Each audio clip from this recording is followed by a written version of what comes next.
talking about flashing lights, baby. Flashing lights everywhere. Niggas was saying shit about me. They didn't even fucking know me. This is my story. This is what I was doing when wasn't nobody looking. Y'all don't know what goes on in practice or the locker room.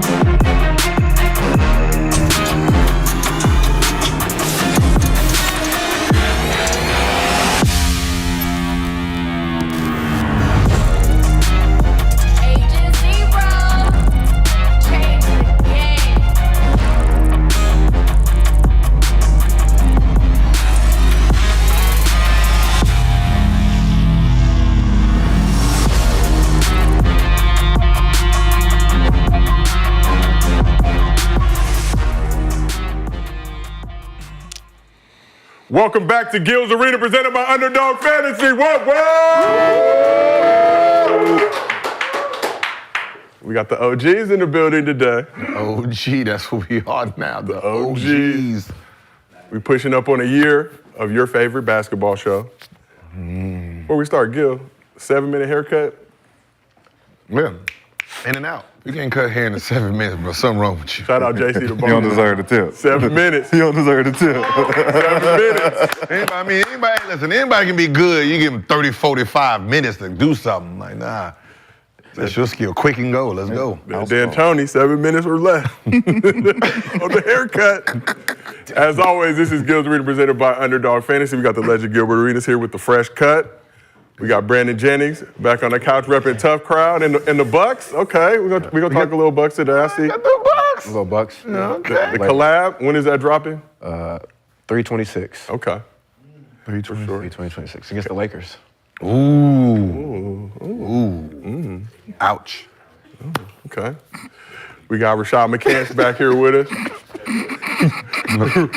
Repping the Air McCants. Yeah, the only thing that really counts, you know what I'm saying? The only thing that really count around this bitch, you know what I'm saying? Head to toe. Looking for my first endorsement, you know what I mean? Greatness.com with an 8. Go ahead, get your gear. When is the merch is up? When y'all making big nigga sizes? No, man, you know what's happening? Big nigga You know how niggas do? Niggas get to looking at your shit and saying, that, oh, I made this first and it's mine, and I had to, the hoes be lying. Yeah. Somebody talking about, it's copyright infringement, trademark. I had to take it down. Stop it. Serious? I was like, how many we all use that slang, don't we? Hoes be lying?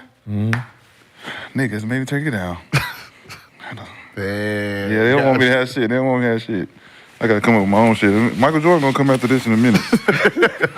How can he? Air McCants? I'm just saying, Two different brands, two different men. I don't think about Air Jordan when I think about Air McCants. Two different airs. You're not the only one who have Air, MJ. Okay. Before we start the show, let's talk about some big news from Super Bowl week. We already know football players wish they were hoopers. And NFL Offensive Rookie of the Year, C.J. Stroud, is no exception. Stroud pulled up to Micah Parsons' The Edge podcast and showed some love to one of our very own. Don't play with me, bro. I'm really a hooper, bro. I'm really a hooper. So you know who my comp is. You know who I play like. Is? You're Steph Curry. I'm asking you a question. Oh my gosh. Steph Curry, your favorite point guard? No. Who's your favorite point guard? Brandon Jennings. Do you know who Brandon Jennings is? I do. It's a bucket. Is he not? The point is. No. Answer my question. You know who Brandon Jennings is? Is he better than Steph Curry? No, duh. Okay. But that's my favorite. Okay. He sound like Rashad. I be saying shit. That's Michael my favorite. Parsons. Shit, that's my favorite. Doing some dry heading. Oh, I gotta send him some Tough Crowd. Yeah. BJ, What's crazy is my son was just talking about him before I saw that clip. He was playing with him on Madden. He was kicking my ass, my son. And I was like, and then my son just showed me the clip. I was like, oh, okay, yeah, we gotta get some stuff. You getting packed up by your son on Madden, Brendan? Bro, He nice? Yeah, they nice. They know how to do all the audibles. And, Come on, bro. You got to hit the control out the hand. Dude. Come on, man. I mean, I got to build the confidence. Oh, nah, hell no. Not no video game, boy. You got to let them cry. No, I did. I mean, I dealt with that. He said, not the controller. Yeah, you be sitting there. cheating ass Like you getting ready to run and make a touchdown. Hit the controller and shit. Ah! Hey, what happened? My bad. And that's the oldest trick in the book, man. They be Turn the game off. Crying. Nah, bro, they be crying. That should be sad, though. Them little kids be crying like that.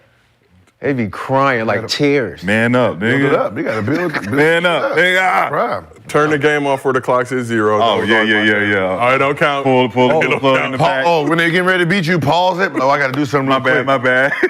The ball in the air, too. Yeah, pause. Just pause that shit. Go leave for an hour. You gotta go pick up something. Shit, you better not unpause that game. Let them leave. When they leave, turn it off. Like, oh man, it overheated. It overheated. Gotta start over. It overheated. That's it. I was beating you.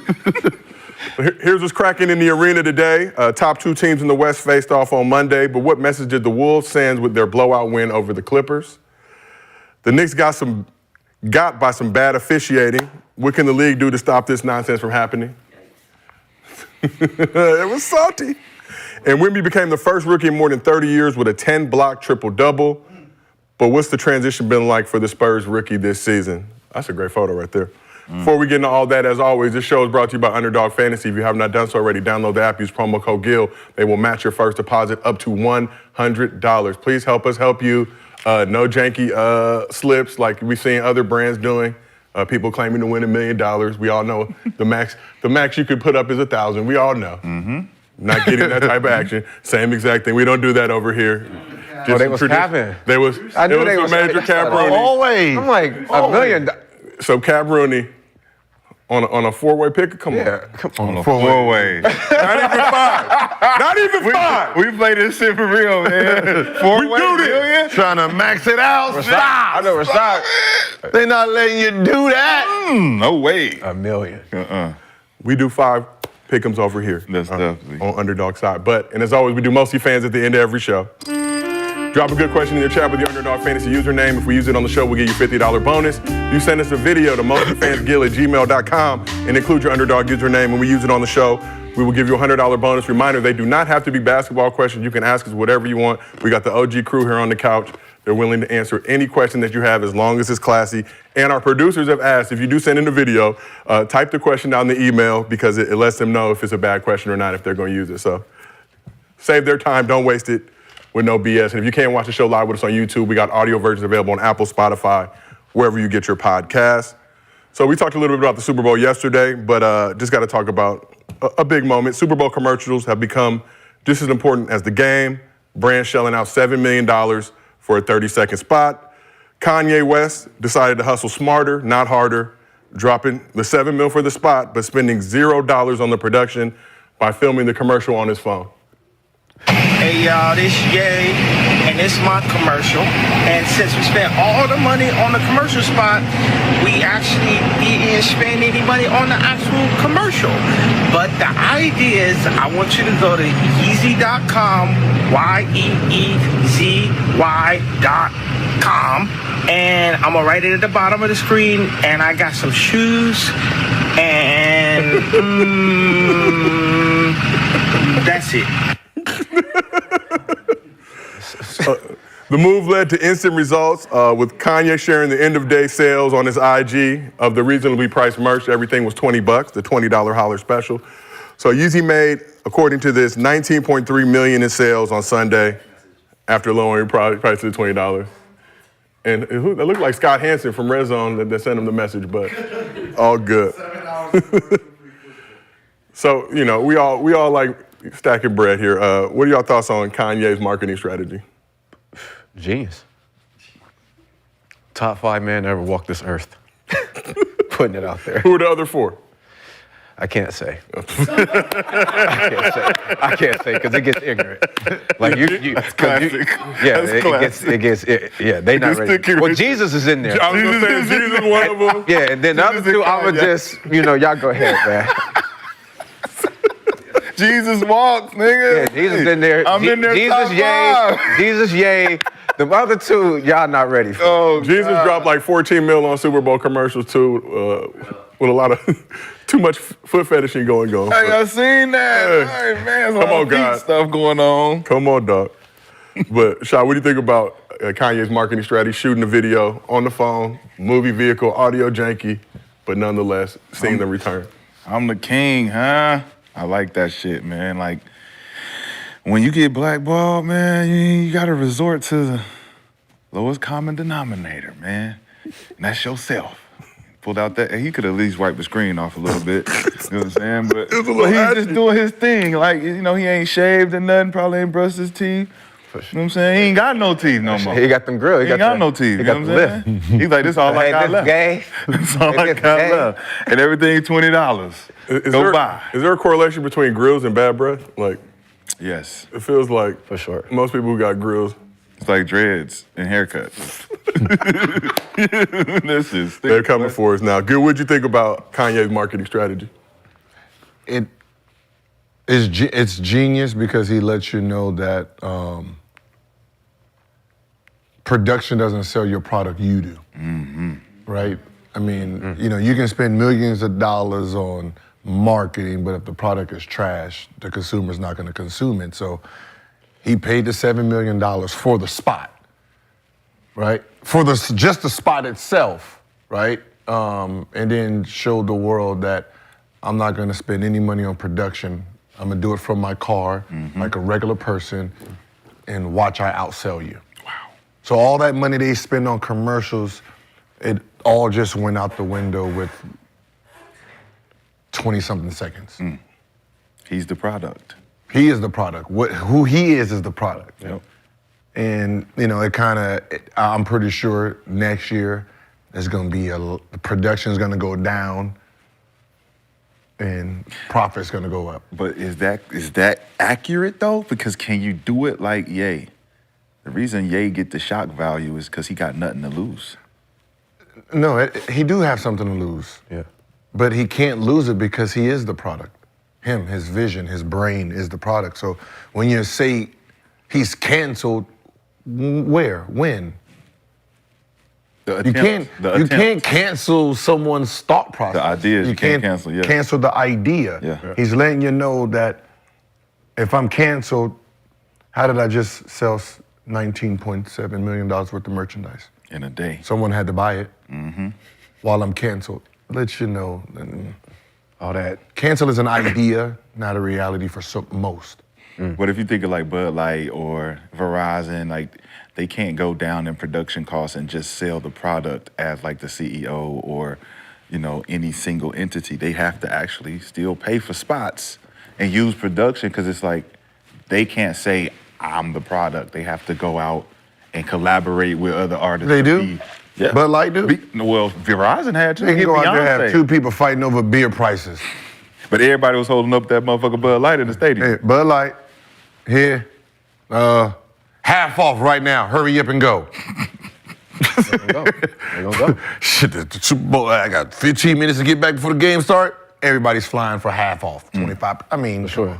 I'm pretty sure everybody didn't They go said sign water up in there was for like Verizon, $25. Huh? They said water in this. They were It was taxing. like $25. Yeah. For some water? They were taxing in and around Vegas, everything. Listen, you drop the price on anything Yeah.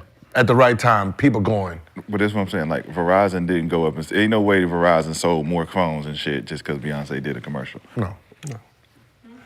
But Listen, that's what I'm saying. Let's say how much is an iPhone? 900. 900. Yep. When the new iPhone drop, sell it for 300. See how many iPhones you sell that day. The new ones. The new one. Soon as a new iPhone drop, Everybody will get one. sell it for $300. what? No advertisement. $300. I guarantee you, it beats the total price of when you sell it for $900. And that makes a point of what you're saying about production costs, because then you wouldn't even have to do a commercial. You just literally show the phone and the new price. New price, brand new. That's it. Them goggles you got, 4,000? 4,000. They 4,000. They're 4,000. we got some goggles from Shaq for much cheaper. What I'm saying is, who Much like, more only a stylish. certain group can buy it for 4,000. Yes, Yeah. yes. Right? So it's your price point. Right? If you're trying to make the most money you can, it's like the drug game, right? The best product for the lowest price. Yep. So if you now drop those glasses to 500, like $3,500 discount, man, watch what happens. But then it's resale, it's your production. It'd be like chicken sandwiches out that mug. See, but it's the resale though. The resale, there's no resale. Resale market only lasts because the quantity is so short. right? So if I have 10,000 at 4,000, yeah, once I sell them and then the quantity goes down, then I can hike the price up, right? Mm-hmm. If I change it to 500 and put 100,000 of them out there. But it depends on your production cost. How much did it cost me to produce this? That's the number one. Yeah. That's the number one metric of all production. Pennies on if it cost me $1,000 to make this goggle, I'm gonna price it at 4,000. I get a 3,000 market, right? But if I go to 500, I gotta sell way more to get my money back because I'm in the red at that point. But that's a gamble, because you know if you actually, it's a good gamble because you know you're gonna sell out and you know you can push up the quantity. Depends on who you are. Everyone's gonna do it. If the product's good, the people are gonna buy it. Yeah, for sure. Speaking of good products, Blue Magic. Gil's Arena, presented by Underdog Fantasy. Underdog Fantasy, we need a Super Bowl commercial next year. Please, can we just film Okay, it? No, it's gonna be funny. Or just get us on Off Kilter Networks. We need some Gil's Arena promos for the people. They need it. But let's talk some basketball. Spencer Dinwiddie was one of the most coveted players on the buyout market. After meeting with the Mavs and Lakers, the LA native decided to return to his hometown and sign with the Purple and Gold. Good move, Spencer. Good job. Hold on. And Spencer, I just seen a comment. Someone says Gil think he's smart. Okay, listen. I used to have a weed shop, right? The weed store before me was doing 200 people a day, right? Mm-hmm. 60 days later, I was doing 1,000 people a day, right? Back then, they were doing 3.5s, right, for $50, high end. I'm selling the same thing, right? I capped it off at $35. Ooh. Instead of giving 3.5, I was giving 4.5. So I'm giving you more product, cheaper. I got raided 6 times in a year because the competition around me couldn't afford to keep up. You selling 1 bottle of water for $3, I'm selling 3 bottles of water for $3. It was fire. Right? So, yeah, I have to sell more product, but I'm taking all the customers. All the customers. Yep. So I was going from 200 to 1,000. And that's the risk. So now when people see a handicap at $35 for 3.5, understand someone is the reason that happened. Gil, are you on Gil's Arena presented by Underdog Fantasy right now, taking credit? Because I remember when that wave hit through, it was a very remarkable, beautiful thing. But yeah, I seen a young kid talking about it. Listen, I was so savvy that I seen a bum, right? A homeless man get $3. And I was like, oh, I want his money. If anybody know Most Wanted, my Most Wanted weed shop back on Washington, they gonna vouch for it. I seen a bum get $3. I wanted it because the guy came in, spent, and then went out. I said, oh no, I need that. So I invented $1 shake. Whole bunch of leaves, a whole bunch of leaves and a whole bunch of old weed. I used to buy the shake. Boom, Give me sell the it. shake. So I sold $1 worth. I sold $1 shake. It's a good roll-up right there. $1 shake. Man, I had people coming in there selling or buying $100 worth of shake. $100. They stopped getting $1 shake. Resell those. Give me an ounce of shake, bro. On Sunday, Good. all ounces that was $500. Ounce top-notch ounces, $150. Every drug dealer was there Sunday. Capitalize. You'll make the dope boys go crazy. Shout out to Shake, got a lot of us through our 20s. If anybody used to come to the shop, Most Wanted on Washington and Western, can you please let these people in the chat know who was running? We call that a who was 20 running? Who was running the block? That's why I said they had the. I was rated 6 times, man. Pop back up. I'm doing 1,000 people a day. What y'all doing ain't nothing to me. They're making them calls. Hey, this motherfucker over here doing it. I don't like this shit. I don't like this shit. I don't like this shit. Y'all gotta drop a dime on this motherfucker. I'm gonna drop a dime on this motherfucker. I'm gonna drop a dime on this motherfucker. We talk balloons. Let's talk some basketball. So, like I said, Dinwiddie, one of the most coveted players in the buyout market, decided to sign with the Lakers instead of the Mavs. When asked what led to his decision, Dinwiddie had this to say. I'll give y'all something funny that I told my people because I'm fairly candid. The two situations kind of felt like this, right? Let's say you were a kid, you got your ass whooped by the bully. That would have been like your mama being like, it's okay, baby, don't worry about it. Lakers are like, your dad, nah, you better go out there and fight till you win. You feel me? And I just felt like that was what I needed at the time. You feel me? So I'm a big believer in kind of doing what you need to do, whatever time it is, and so that's how I felt about it. Okay, so I got some extremely intelligent people here on this couch. Can one of y'all explain what Dinwiddie meant with this bully analogy? What the fuck? He's saying basically like the Lakers is his dad, right? Like the Lakers is his home, where he want to be. Like, you know, the Lakers, what they stand for is you got to fight to the end. The Mavericks is mama saying it's okay? They coddling you? Is that what he's saying? Wait, did he say the Mavericks? He said the Mavs are like your mom. And then the Lakers are like you getting bullied and your mom say it's okay, baby. It's okay. Stay in the house? Yeah, stay in the house. And then the Lakers is like your dad. Like, nah, little nigga. Go out there and fight? Go out there and get your ass beat. Yeah. Okay. Over and over again. Okay, yeah. Yeah, so you win. Until you win. But you're never gonna win. No, you gonna win. Yeah, you win. Yes, you are. They can fix things. No, he's saying the title's behind. You're gonna get your ass whooped over and over and over and over again. And over and over again. I know it was a little hard to hear, so yeah. I'll just read it for you. He said, let's say you're a kid and you got your ass whipped by the bully. Dallas would have been like your mama being like, it's okay, baby, don't worry about it. Lakers are like your dad. Nah, you better go out there and fight till you win. You feel me? Tiki. Okay.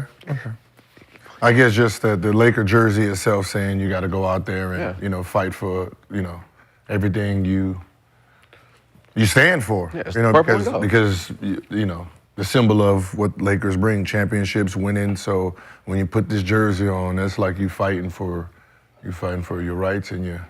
So if you're Mark Cuban in the Mavs, we can't wait for this game. Basically, we can't wait for this game. Basically saying Dallas is like, you know, mama's boy. Yeah. You know, they're the mama. Come here. When mama had, you know, come here, it's okay. And you know what Luka said And the Lakers back? is like, your dad, you know. Luka said back like, and there. I took that shit personal. That's a crazy shot though to it. But I mean, it ain't, no, I mean, I don't think he's not taking a shot at like Dallas themselves as an organization. Just the Dallas jerseys themselves don't demand, what do they demand? Any small market, when you think about any small market team, like there's no pressure on you as a player. But he been on both. He been on that side, ain't been on this side, so he can't even say this about the Lakers. He can only say, I've been in Dallas, and this is how we treated situations. It's gonna be okay. We good. He could have went to the safe place. That's what he's saying. It's safer in Dallas, but I'd rather have to fight for some shit because he know they struggling. And he a LA kid, so it's like it makes sense for him to be here for the rest of the season and then go back to Dallas after this. We're not going to Dallas, baby. Once we come home, we come home, He's not leaving the Lakers, buddy. He's not leaving he live right up the street. Hey, Austin Reeves is in front of you, boy. Austin Reeves. Lemon Daddy. You gonna be playing behind Austin. Austin Reeves can't fuck with Spencer. Come on, stop. Hey, Austin Reeves can't fuck with Russell Westbrook. Spencer go. Austin Reeves can't fuck with Russell Westbrook, and they put that man in front of him. But there's so a difference. Spencer gonna be sitting there just like Larry Walker, just like Cam Reddish, just like all the rest of them. Like, man, y'all really got this motherfucker daddy, accident daddy in front of me? Yeah, no, I mean, but the Let Me Daddy was bringing something that the other ones couldn't bring. Yeah, that was being able to hit shots and create your own shooting. It's called a white audience. Nah, that's called do work. You got to put the ball in the basket. I don't give a fuck what your audience is. You got to give me the ball first. We do. Nope. Who? Spencer can put the ball in the basket now. He can, but you gotta get the ball. He swing that bitch. Trust me. Give it to me. Let me get it. Yeah, we see it. Right. 2 points a game. 20 minutes. You saying what happened when it's 22 minutes played in a game and you took 3 shots 0 for 3? You saying what happened? You playing hot potato at that point. That man, Lemon Daddy, waved LeBron off. Yeah. Yes. Woo. How many guys can do that? The dudes who put the ball in the basket. How many niggas can do that? Whoever can put the ball in the basket. Right. How many of them niggas is get shipped up out of there after that? Let me tell you something. If you hit 5 buckets in a row and KG would have did like this and you did that, it would have been justified. I'm out of here. It would have been justified. You out of here. You out of here. It would have been justified. It would have been justified. We'd have real You hit 5 in a row? We'd have had a You real hit 5 conversation after that. As long as you hit that next shot, you ain't got to talk about nothing. Nigga, I'm a hooper. Hey, young. Watch out hey, right youngin. now. Watch out right now. You better put your goddamn hand down 5 in a row in an NBA game? I don't give a fuck how many you made in a row. 5 in a row in an NBA game. Yeah, right. Nigga, watch out. Michael Jordan can watch out. Nigga, watch the fuck out. 5 in a row? 0 for 5, I wave Antoine Jameson off. Have you ever came down and hit 3 in a row? 5 in a row? Huh? Okay, so you know. You're not passing the ball. Ball, you ain't passing the ball. Let it go. Hey, I went 14 straight games not playing after that, too. Hey. So listen, I understand, y'all. I understand. That's fair. But then I sat and watched the rest of the time, too. Where? Hey, you remember Jeremy Lin waving Kobe off? Watch out. Boy, when you got it, you got it. Hey, Spencer, you better move around, man. Man, Spencer gonna be in the. He gonna be with the Dallas. He gonna be at the end of the games. I can tell you that. That's a fact. He's a go-to bucket. Maybe. That's a go-to bucket. First of all, He played defense too. Where? First of all, he's the best one-on-one player on the team right now. Where? We needed that. I even said, didn't I say that? Spencer's the best one-on-one player. When he bought out, I said, that's what we need, the Lakers. I said that. Yeah, Spencer's the best one-on-one player on the team right now. Right now. Ooh. So the Lakers made no moves Hell in order yeah. to pick up Spencer Dinwiddie in free agency. No. Oh, That's not what they waited for. They didn't wait to do that. They just couldn't move no pieces. And then people got waived and like, oh, we can pick him up. How old is Spencer? 28, maybe? Come on. Oh, no. We can to the yams, baby. He's 30 years old. Same thing. Close enough. Close enough. All right, so we got a audience question on this topic.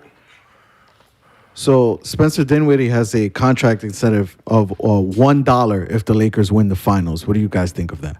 Give that man his dollar. So in his All pennies.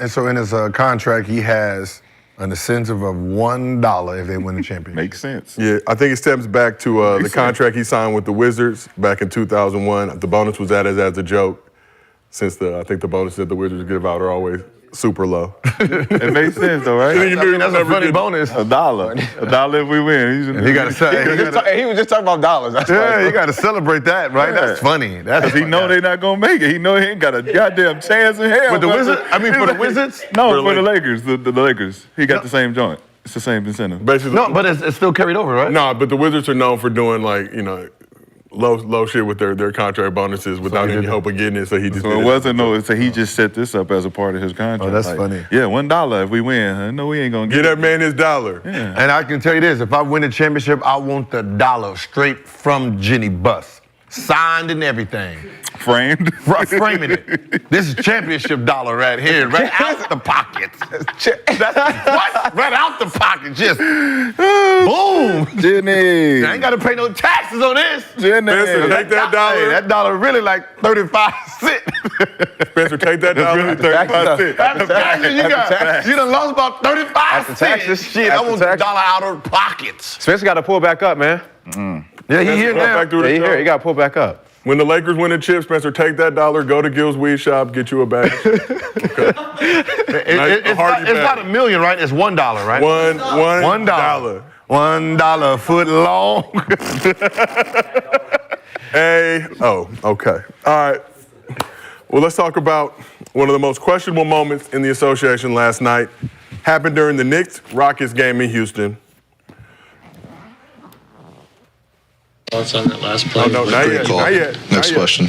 Give me some highlights. Give me some highlights. There we go. There it is. Late in the fourth quarter with the Knicks trailing by 2 after mounting a comeback.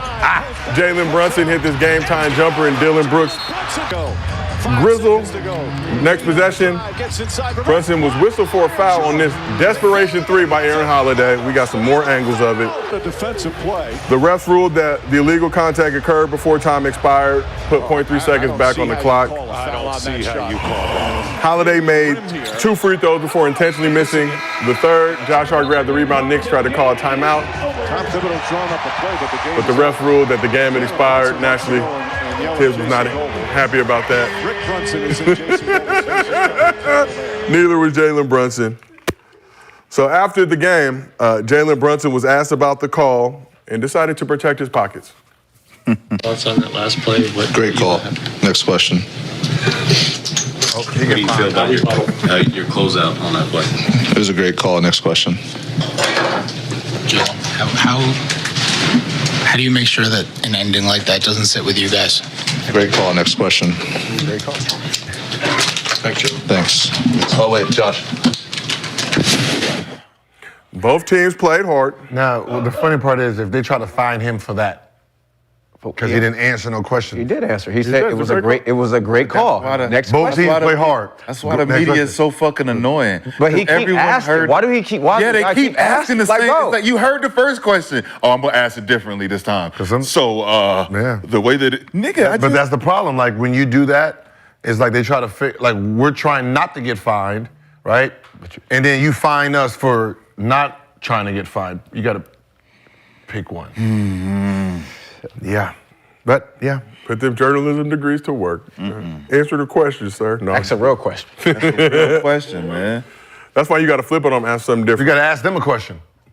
Do you think that's a foul? But here's the Yeah, so do you think that's a foul? Whatever y'all say is I agree.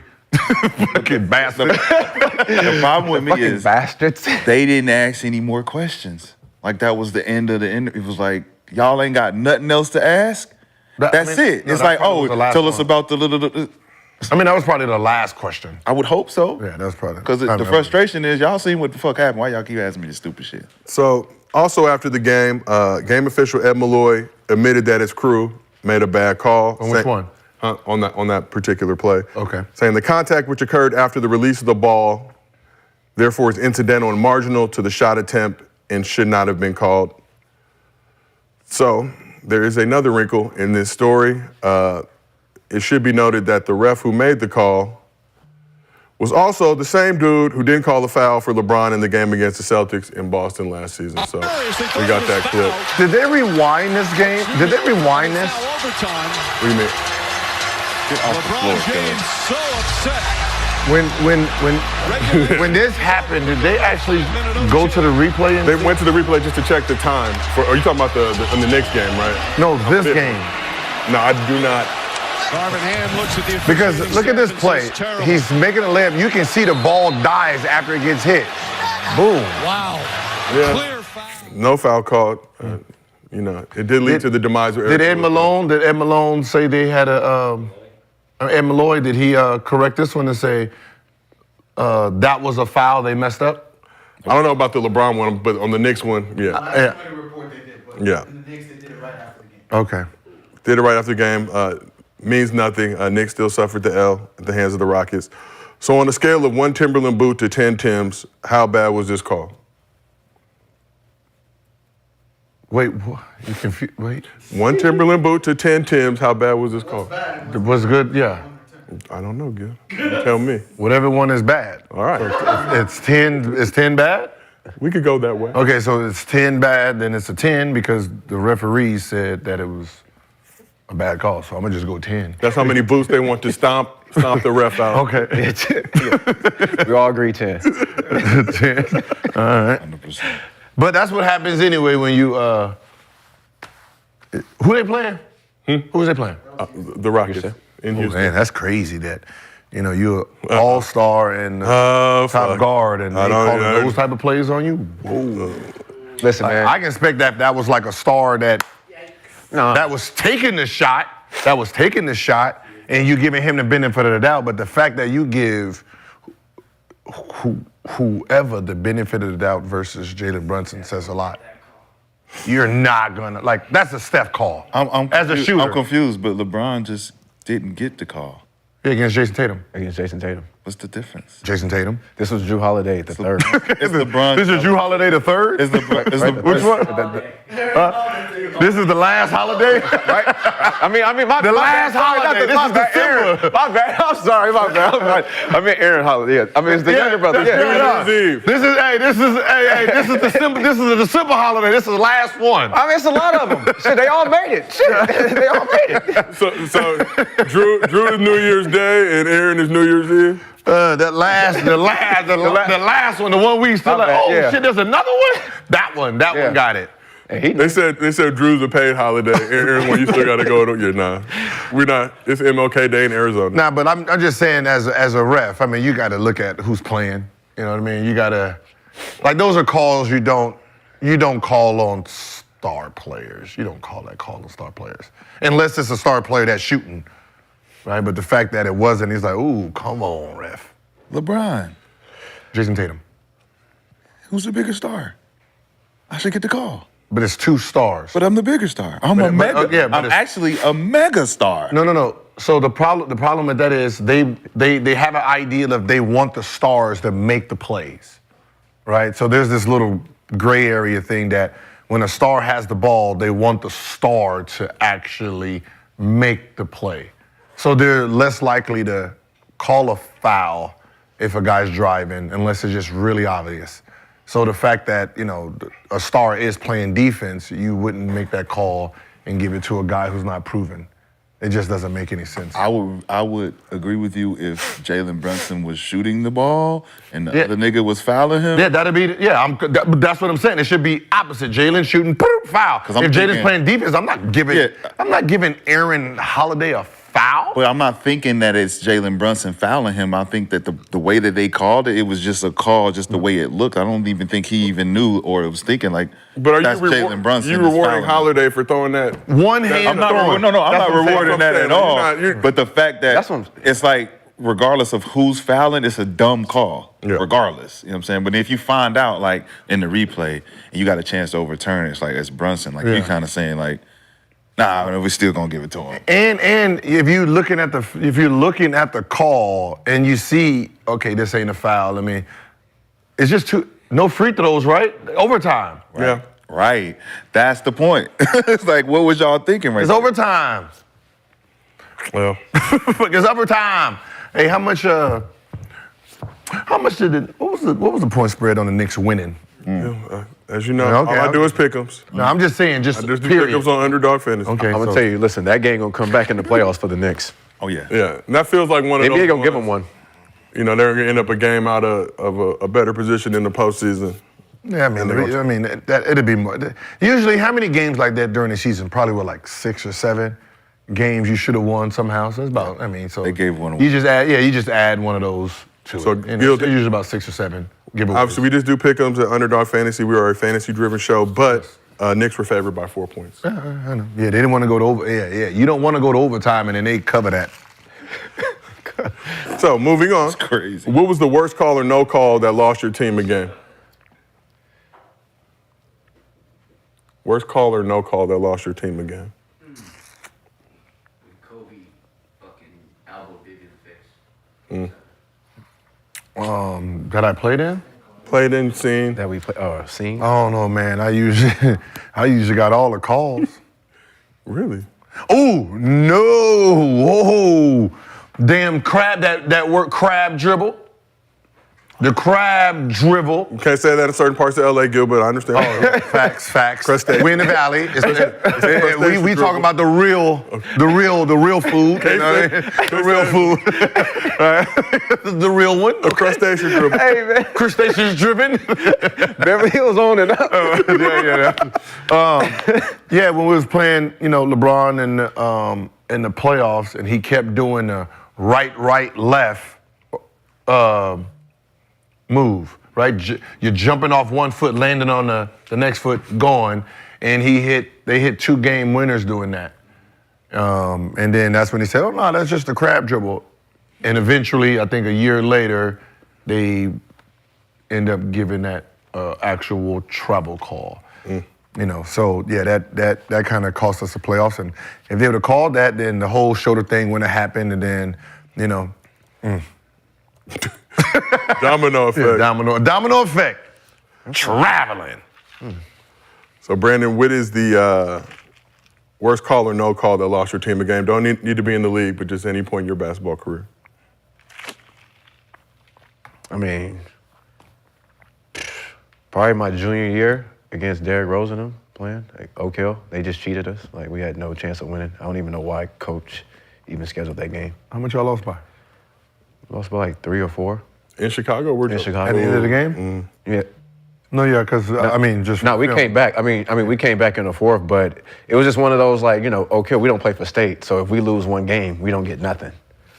So it was like one of those games where it's like, we're playing Derrick Rose in Chicago. I don't think he answered that question. We said a call, not a game. I mean... But it was a every call. Every call to me. I just felt like, well, damn, that's one. That's 2. Well, shit. Nova Smith fouled out. Shit, that's good. He said every call. Every call. Every The whole call is game. the worst Whole damn game. Like, All 62 calls they made. So, Shaq, what was worst call or no call that lost your team again? At Carolina versus Wake Forest, CP3, maybe double overtime. Can't remember if it was triple or double. And CP, this is when you knew he was one of the crafty ass, cheating ass little niggas. Went up there and did the shot with the kicked his foot out, and they called that shit, and he hit the free throws to win the game. And it was one of those like keep replaying it. You see, it's like this motherfucker's literally Reggie Miller, the whole shit. Got the free throws, won the game. Probably one of the more hurtful ones, because we hated Wake Forest, and I always felt like they was cheating against us every time. So it's probably They call it an offensive foul now, right? yeah. Okay, now how do they determine if it's? Okay, so I know. So what happens when they're doing rules and going over rules? I want to sit in film study when someone has to demonstrate it. One of those white officials has to demonstrate why it should be a foul or offensive foul. If someone does a fadeaway jumper, do they not know the motion of this move? And that's the point. Is if it's a constant motion in your shooting progression, that they won't call it because it's a part of your shot. But a lot of guys don't shoot the same way. Yeah, but that's what I'm saying. But it's a fade. Like Jordan's 1-2 pull up, both his feet are under him. All of Jordan fades, one foot is out. That's the point of the fade. That's how it looks, right? It's the balance of it. So like even when Dirk did the 1 foot, that is the natural progression of that shot. 1 foot forward. So if you start calling an offensive foul or something, because you're not gonna jump back, keep your legs straight on a fadeaway. They wouldn't call that. They wouldn't call that foul on Dirk or Jordan or none of them because it's a fade. And if you are fouling, it's because you're trying to block it at an angle, right? So if you're Reggie Miller, the Reggie Miller 3, they never called it on Reggie because it was like a fadeaway. They're calling that now. Because guys aren't doing fades. Guys are shooting straight up and they're putting their leg out because they want the foul. Yeah, that's what I'm saying. James Harden really made that shit. It should, but okay, so a call like that, right? It shouldn't be. It should. If you're not gonna call a foul on the defense, don't call nothing at all, right? Everything is not a fucking call. There's some times where two people collide and they just collide, right? Yeah. If he's not there in time for the charge and he's still out of control, right? You don't want to reward either one of them. There's a thing called no call, right? Incidental contact. You don't have to make the call because you don't know who to penalize. You can't just make it up. So if two people jump for the ball and we collide and the ball go, I'm not gonna make up a call to say, who was after it first? But someone's initiating the contact. That's the point of the call. It's like if you're shooting like Steph, how Steph does the flail, Trae Young does it all the time. You're initiating, trying to get us to call the foul because it's not your natural shooting motion. But it don't matter. You're not in your natural defensive motion either. How? Because if I'm shooting here, if you don't jump, there's no contact. So only contact is because you're trying to jump across my body. Or I'm just trying to get to you so that I can contest the shot. Now, if you start kicking your leg out because you know that, which is a smart play. Which is smart, but it's you initiating the contact. No, I'm initiating the space. Right. So if in any other way, if I'm not there, you're shooting straight up, you're coming straight down. That's the difference. So if you know I'm coming and then all of a sudden you kick your leg out, you're trying to get a foul. Otherwise, you would shoot it regularly, come up, come down. All right, so if I dribble like this, right? Nothing. If I dribble like this, and then you run through my arm and get clothesline, that's offensive foul on me? I've already established my arm out here. You run into it, that's your fault. Or it's a no call. Oh, so that's why I said it's a no call. That would be a no call. Because what's happening is if I know you're gonna kick your leg out as a defensive player, what am I gonna do now? If I'm a smart defensive player, I'm gonna run into your leg knowing that they're calling offensive fouls now, right? So everyone gets smarter with rules. But think about it as a defender too. If you're thinking that and you're knowing that he's trying to initiate that and I can get that call on him, he's now got to not do it. Now he's got to shoot a regular shot. And now it's not about him thinking about getting a foul more than just hitting. But that's why I said most of these stuff, like if you want to take out the bad habits, don't call the stuff. Not calling it actually helps. If I'm a flopper, right? and I don't want to stand my ground on defense, and I'm going to just keep trying to get the flop call, and you don't call the offensive foul 2 or 3 times, and I just gave up 6 points. You know what my teammates are saying. You know what my coaches are saying. So I'm going to stop fucking flopping. You don't have to make a call for the behavior to change. The behavior changes on no calls, not calls. If I'm doing something and you're not called, if I'm coming in there and I'm trying to do this and get a foul and you just like James Harden against Miami Heat, right? When he was with OKC. During the Spurs series, all that flopping he was getting coming in, he was getting rewarded. He didn't get rewarded in Miami. He had to stop it by game 4 and game 5. Like, we ain't calling that. Because out there he was looking stupid. Coming in and they just like. So at what point is it a flop and at what point is it a charge? Because that's where we all come into that conflict where if you're a Kyle Lowry or Shane Battier and you flop the first 2 times, right? And then I, as an offensive player, I'm like, oh, they're not calling the flop. So I really I'm about to burst through his chest. And then I actually get a charge. It's a clean call. Does that a no call? It all depends. Like, let's say you doing that and you can see he's not manning up and you go and score a layup, right? Yeah, he tried again, you go and score a layup, and then the 3rd time you really hit him. And he man up, then he boom. Layup. No call? Layup. I'm calling the 3rd one. Why? You just tried to trick me twice. Why would I try to reward you doing it a 3rd time? Okay, I see what you're saying. You would be dumb enough, but that's what I'm saying. As a defensive player, you would be dumb enough to try it again, and I just didn't call it twice. Right. But if you So I need to break your habit. You're gonna give up. All right, give up another 2 points. I'm not calling this, sir. So you're saying on the 3rd one, when I do man up to play defense, and you still take the hit and still fall again? Right. You saying bucket. Bucket. So at what point is it a charge, though? That's what I'm asking. At what point is it a charge? When he learns how to play defense. Because obviously he don't want to stand his ground. So if he stands his ground the 3rd time and you still don't call it, at what point is it a charge after that? Because at this point it's like, all right, I faked twice. Fuck. All right, I tried. 3rd time. Hey, ref, he really ran me over that time. What is that old saying? You scream wolf how many times before? Cry wolf. You cry wolf, obviously, goddamn it, you're gonna get eaten. Because I ain't out there looking no more. All right, let's keep it moving. Former Knicks guard Evan Fournier was in Tibbs' doghouse this season, only appearing in 3 games and stacking DMPs. Fournier was traded to the Pistons in the deal that sent Bogdanovich and Alec Burke to the Knicks, and he couldn't be happier to be in Detroit now. From your team to your new team, obviously, you go through physicals, you meet everyone, you go through plays, practices. So yeah, I'm really excited to finally be out over New York. So looking forward to new opportunities. So raises the question. He went from the Knicks, which have the potential to be a contender this season. You guys may agree or disagree with that, but they're trending in the right direction. To the Pistons, who on pace to be one of the worst teams in NBA history. Would you rather get more run on a trash team or ride the bench on a contender? More run on a trash team? Sub.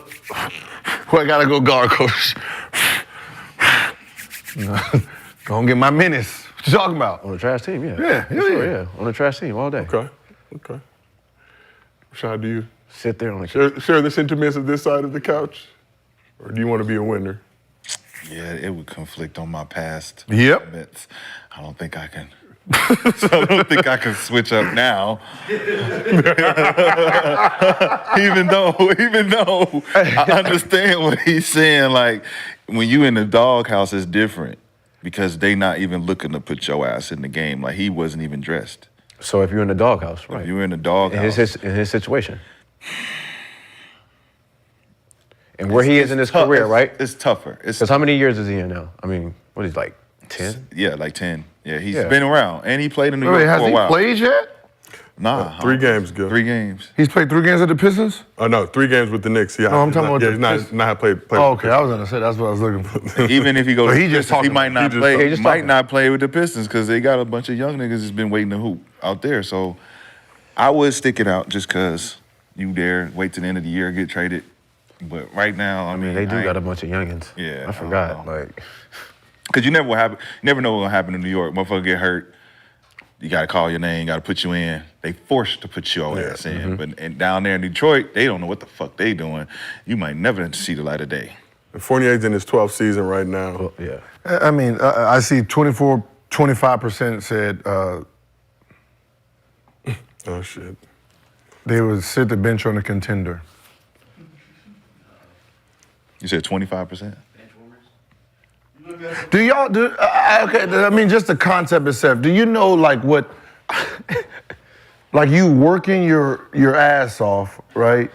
You working every single day to go sit on the bench and cheer for other people who's doing the same thing. Like you know, there's no reward, right? I just want you to understand the fact that like let's go to work every day and you never ever get paid.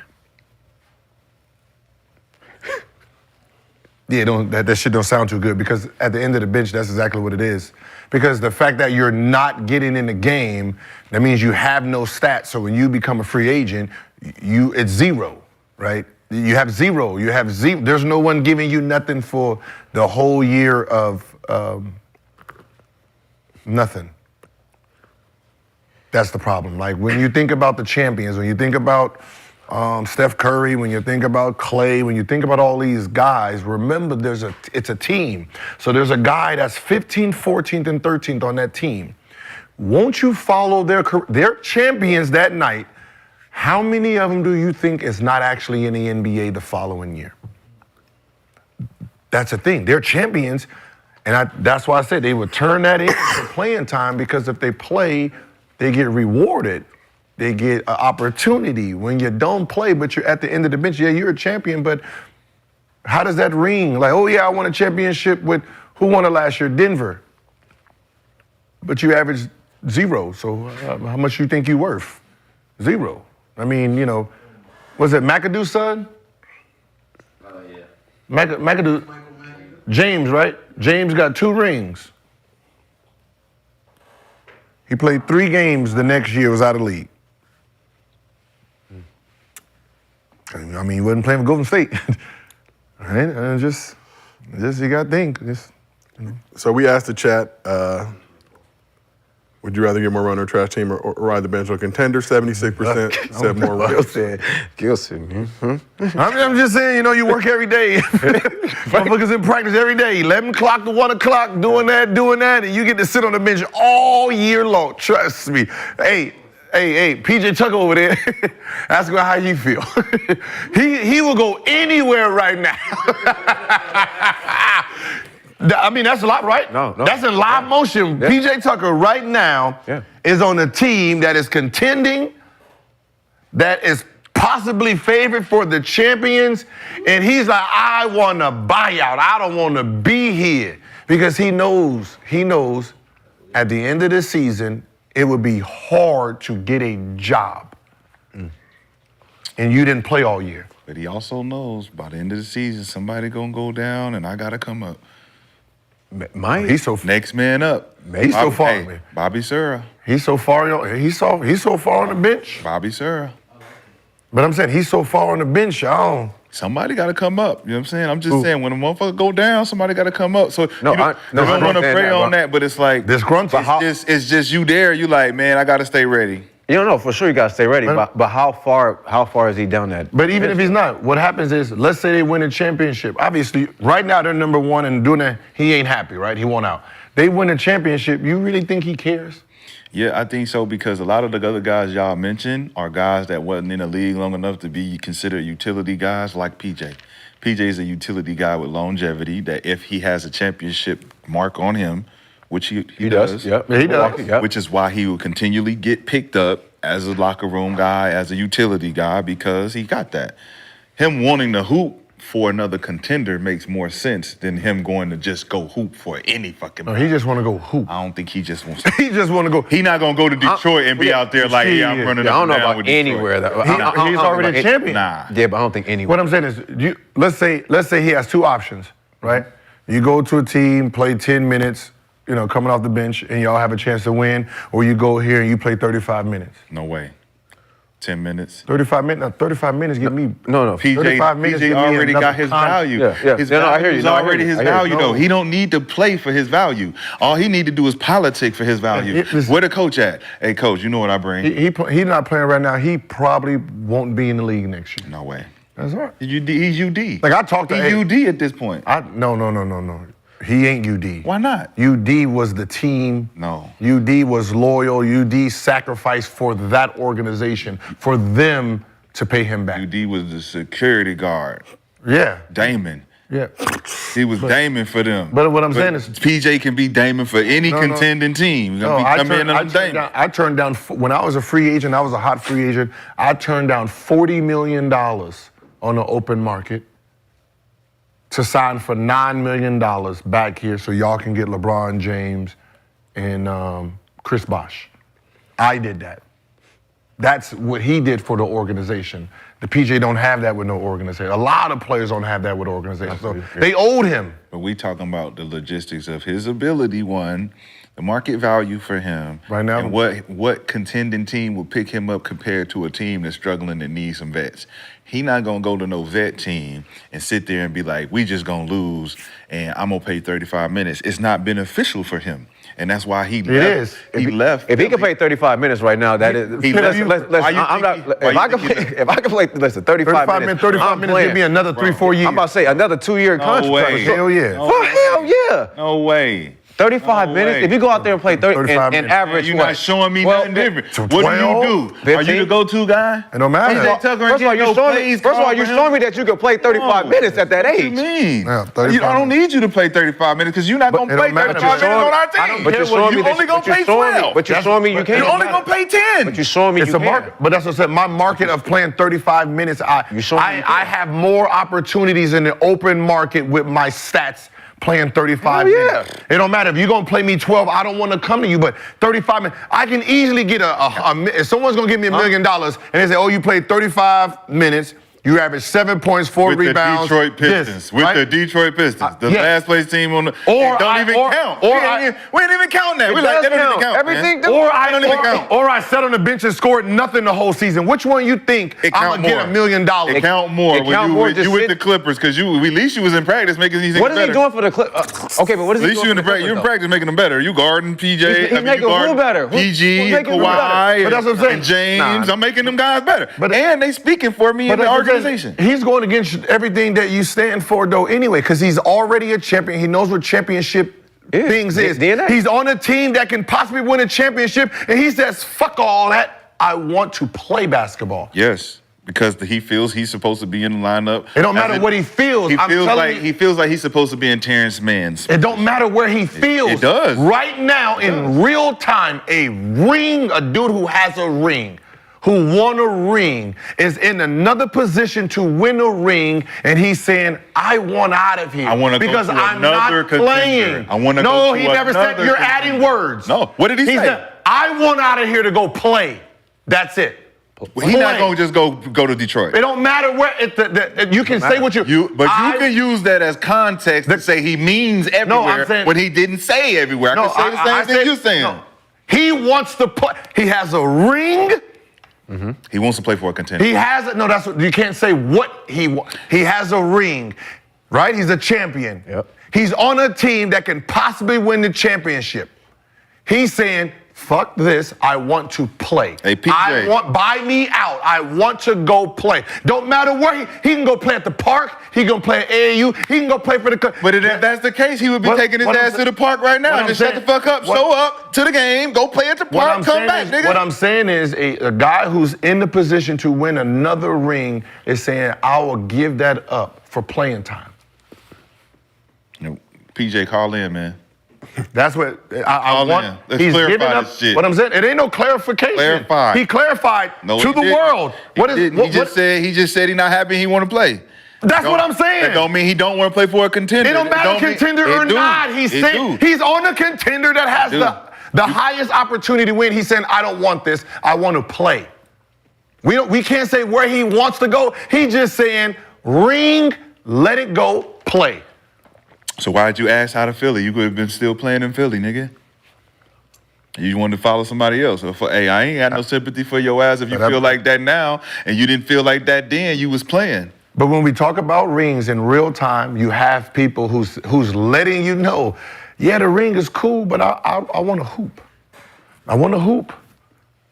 I'm pretty sure if they start giving him 15 minutes a game, yeah, he'll change his mind because he's playing. But right now, we have a chance to win the ring or playing time, and he's like, I'll take playing time. This is a prime example.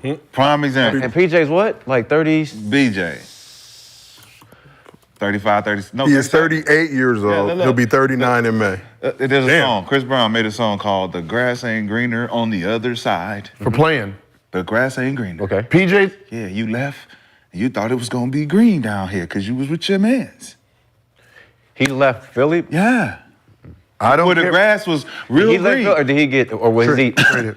Traded. He was traded. So, okay, I got I want traded. in that. No, I got I want traded. in that. Huh? I want in that. I want in that. I want out of here too. Guess where we going? Where we going? We're going where Sizzler is. We're going to Sizzler. Cali. They got What you Steph, mean? Sizzlers. I'm out of Philly. I'm going to Cali, but I was hooping in Philly. I should have stayed my ass in Philly. So, Sizzler is a delicious restaurant. Gil, we have a MostlyFans question.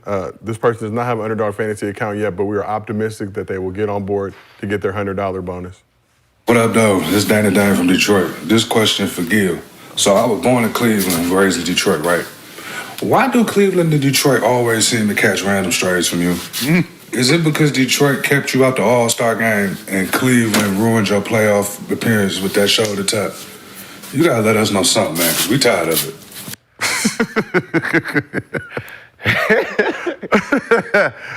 All right.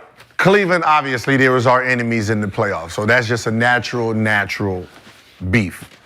Now, Detroit, okay, it's not with the city of Detroit, it's with the security guards of that arena, right? When I was running from child support responsibilities, Detroit let them get me.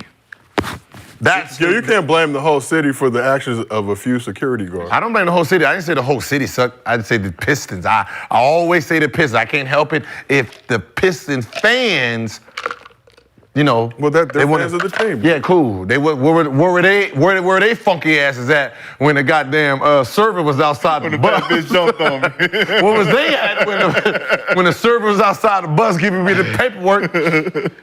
Sacramento Kings got the best security ever. Never let them in. Never. Back up. Never been to Sacramento. Where was your ass? Where was your ass at? Where was your antennas at? Detroit. You know what? You dismissed. So that's the real reason. It's not that I don't like the team. It's just I got bad history there. So Detroiters, hopefully you could. They gave me my responsibilities when I wasn't asking for them. Hey, yo. Hopefully you understand. So one more thing on the PJ. Yo, so at 38, at his age, 35 minutes, if they was going, you wouldn't go? How the fuck do I need 35 minutes at 38 years old? I'm not saying, He out the league. But just He say if they knows it. gave you time, like if you was to go to any team right now, they was like, yo, just come in, play 25 minutes, and you get a contract after Win that. another He chip. out. He out. But that's the problem. I want to win another chip. He's about to turn 30. What would be the point? Money? At this point, it's like, yo, Same thing. but But are are not you- going to pay him more? We're not talking about how much more he going to get paid. We don't know. Or he going to play. That's a different conversation. That's a whole different conversation. Okay, so this is the conversation. This is two roads. He wins he don't play no more the season like he ain't. And he wins the championship, and he's not in the NBA starting next year because obviously he didn't play the whole season, right? Or you go to a different team, you play, and then you get another one-year deal, and you're playing 24, 25 season, or 25, 26 season. Which road do you take? Shit, then you can play till you're 40. Okay, Which- the scenario would be then if he plays, reads up for next year, and he gets a new deal, right? Yeah, he'll play. Where he's not playing at all again. But he's playing. But he not. He's sitting on the bench. Okay. Yeah, but I'm But you're paid. just getting paid. Yeah. So you're just doing it for a contract. Now you're just doing it for money. At this point, I don't think PJ the Which type one- of nigga. so So I'm gonna sit here. So I'm gonna sit here all year, not play, get a ring, and then go home. Or you get paid, come back and do the same thing you was just doing the year before. You're just doing the same shit. But that's what I'm saying. You're adding an extra element to it. I'm just saying He can go be out here collecting shoes for this whole But I'm year. saying, It's like, what you doing? that's what I'm saying. We're talking taking two roads. You win the championship and you're not in the NBA next year because you have no stats because you didn't play this year, or you get traded or get a buyout, you play and you're on the team next year. So you saying that if he did sit, he did win? Yeah, if he sits, he wins. If he sits, he wins a but ring. doesn't play next year. But he doesn't play next year. Yeah, he gonna take that. He'll take that. He takes that, right? I think he would. So why does he want out? Because he don't want to play with them. He would go back to Philly. I think he'd go back to Philly. Of course he'd go back to Philly. LA. I think it's a bigger rift than it is just not playing. I think it's a disconnect because when he got there, he thought it was gonna be good, and then it wasn't. He thought he was gonna play, yeah, of course. And then he's not. not. So it's a rift between whoever told him he was gonna play, and now he found out he ain't playing. What I'm saying is you got traded. That's what he got Don't traded. talk about no get traded when you actually be in the trade. You asked to be a part of the trade. But I'm saying I don't know that. I don't know. You're not playing. That's the point. So if he's not playing and they're winning and he's not happy and he wants out, obviously championship and winning has no merit into sitting on that bench. Nobody wants to sit on the bench. We all know. Nobody want to be on no team and not play anyway. Listen, I know one thing. If I can leave and go play at 38 and get another contract, for a trash-ass team, I don't give a fuck. I'm doing it. I'm gonna play till I'm 40. 38, that's wasting I'm getting that 40 off. Well, let's talk about some players that are playing with a special hibachi time. Oh, there it is. That's hard right there. Mood lighting. Get that in my house. We've upgraded our budget substantially. We got $300 more for these mood lights. $300 lighter can do. The mood, right? Yeah. Work. That's that work light right there. That's that work light. Did you do these lights? I'm just saying. You know what the light I'm mean, like, baby? man, this is like the red light district right here. You know what the light mean, baby? You know when I push this light when it's right. What? This nigga slick. Shout out to McCann. Shout out to McCann. Shout out to all the work watching the show. Valentine's Day. If you or somebody you know is some work, Valentine's Day is around the corner. We can give you a free $100 if you sign up for Underdog Fantasy. Use promo code GIL. You get $100 Applebee's on me. Flowers and $100 Applebee's. deposit match. That's the greatest Valentine's Day gift one could ask for. But talk a little bit about the Greek Freak. Nuggets gave the Bucks their first loss in the Doc Rivers era, and Giannis and them had to get some revenge for their new head coach. That's the toughest Man, the only reason we're doing this is because you're here today. Baseline jump shot. And we know you riding with these Bucks. I can't believe they won in the Blues last night. I can't even front. You rolling with the blue jersey? I don't like the blue jersey. Damn, man, what you saying? Here's the last. Oh, no, You would like them if they was red? A couple of possessions ago. Well, I'll be honest. In my era, we did wear the red ones because Stack Jack said it was mandatory. He told them it was mandatory to wear the red ones. So Giannis dropped 36 points, 18 rebounds, 5 assists in the wins. Hitting jumpers. Okay. Okay. They're going with it's all about. So the Bucks offense declined a little. Yeah. Bucks offense declined a little under Doc Rivers, but their defense appears to be improving. What? Gil, can I finish doing what I do? Why you just be making up shit? I'm making up shit. This is their second straight game, holding opponent under 100. And they won their past 2 games by a combined 53 points. Gil, that's not a big deal to you? The defending champion Nuggets? It is a big deal. Getting I don't care what you clamped. say. They played the Hornets, bro. They played the Hornets, man. I do not pick the schedule. I mean, like, they played the Hornets. And if they would have lost, you would have been. The Hornets are an NBA team. What I'm saying is they played the Hornets, and they still didn't even score over 125 what they was averaging. So obviously, I said the offense is declined. The Nuggets, I mean, I ain't know the Nuggets score 130 a game anyway. Goddamn it, that slow ass offense. They don't play no goddamn defense. I mean, shit. So this question is for Brandon. What they did with the Timberwolves? Huh? Did they slow down the Timberwolves? This question. Where was their defense? Where was their defense at with the Jazz? Huh? 123 to the Jazz, huh? This question is for Mr. Where was their defense against Portland? Huh? That sorry ass team. Trash. Huh? First of all, Portland was a homecoming for Dame. So it don't matter. Where was their defense? There's a lot of energy. What was the defense though? 3 teams that aren't scorers, they don't have stars, are scoring buckets that play fast. The slow teams, So it's not their defense. Their offense is just so bad that there's just less possessions in the game. I mean, let's really say it how it is. Talk about it. I don't like to fake it for the, right? You can do all the stats you want out there, but the basketball players, their offense is so bad now that it's just less possessions in the game, which gives the other team less possession. It has nothing with them stopping anybody. Because obviously, Jazz, they couldn't stop the Jazz. Who's over there? Is Curry over in the Jazz? What star players over in the Jazz? Laurie Is he Martin. Kessler? No. Jordan Clarkson? Jordan Clarkson? Is he? Because he's on the All-Star game. He's an All-Star game, right? Marketing. So Jazz don't have an All-Star. They couldn't stop them. Blazers don't have an All-Star, huh? They couldn't stop them. So where y'all gonna be at in May? Gil, you I know where I'm gonna be. The ticket plug. I know where my team gonna be. We're gonna Where? No, we're gonna be Where? I know where my team gonna be playing. in the first round. So Brandon, playing. Same way. Just saying, Same place y'all was at Bro, last we year. just- Same bro. place y'all was at last year. What I'm saying is just don't I can't wait give. to- I can't Same wait place to- y'all was at last year. No, I'm just saying, don't give out false stats like something's happening around. they held two NBA basketball teams under 100 points. Same One of place those y'all was teams last year. was a defending NBA champion. And okay, Denver Nuggets. they held them, and then let's just say the other team held them under 124 too, because I know they didn't score that. How much did they score in those wins? What they score in the like 120 or something? 112 and 120? Yep. Gilbert. It's okay, we got it. Gilbert, you fucking up. 112, 120. Hey, yo, how long have we had Doc? For like a week? That's all. 2 weeks. 2 weeks? All right. Yeah, we straight. How y'all straight? All-Star weekend coming. We got the whole All-Star weekend break. We be straight. He going on vacation. Yeah, we all are. He's coaching. Yeah, they all are. So Why is 120 to Dave's 84. production going down? He's supposed to be Oh, so, producing. Doc. Yeah, like it Offense. should not be Doc just going got- down. The production should not go No. down. It looked like he's Don't struggling say more Doc now. just got there. He was consulting, man. that's Do you you know up there. what consulting means?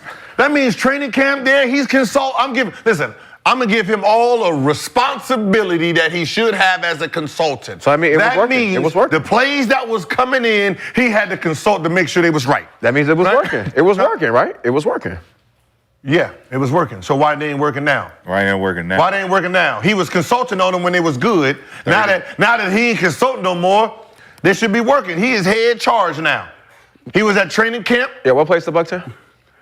Who the fuck is consulting him? That's the question. That's the question. Who's next up? Who's consulting? I hope it's Adrian Griffin. We in third place, so we're still That was the second before he got there. second. Okay. That was the second. Okay. Gil, does Doc not deserve a little time, a little grace? Yeah, that's what I'm saying. A little You bit. didn't give Adrian no time? Stop being a hypocrite. Know what I'm saying? Stop being a hypocrite. I didn't make You the gave decision. him I half didn't of make the the- decision. You asked. If it was my decision, I would have kept him. You asking questions. Shit, he coached me. I was cool with him. No, what I'm saying is, what grace do you have if you are the consultant? But what, Gil, does that mean he's at every practice he had a job with ESPN? To me, in your mind, if you're the consultant, to me, you know everything. You know everything. For sure. You know everything. You get to know. You've been consulting since when you got the job. Training camp, so in my brain, you was at every training camp.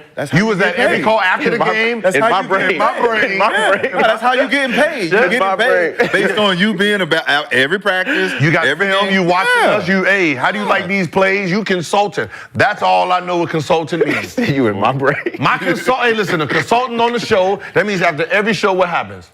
We consult. We talk. Before every show, what happens as a consultant? Yeah.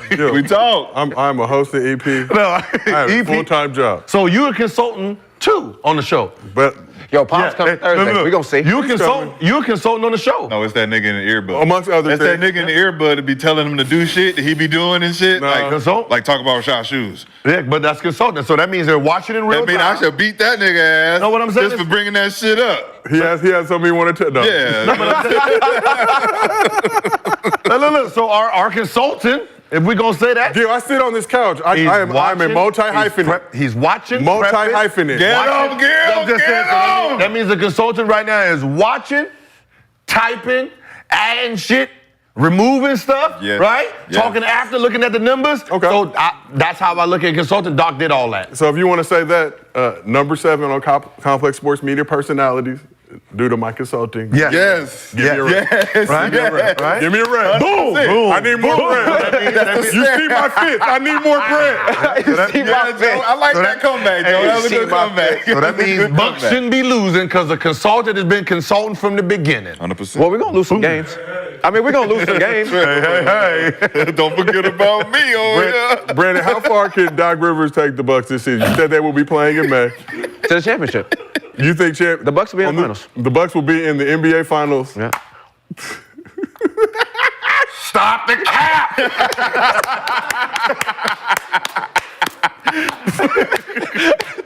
Stop it. Yeah, NBA finals. Okay. Does the rest of the couch? Nobody else is going to be in the finals but my team. And I'm going to be up here sitting up here chilling while y'all got to pick somebody. Y'all gonna get put out by Miami again. No, we're not. Again.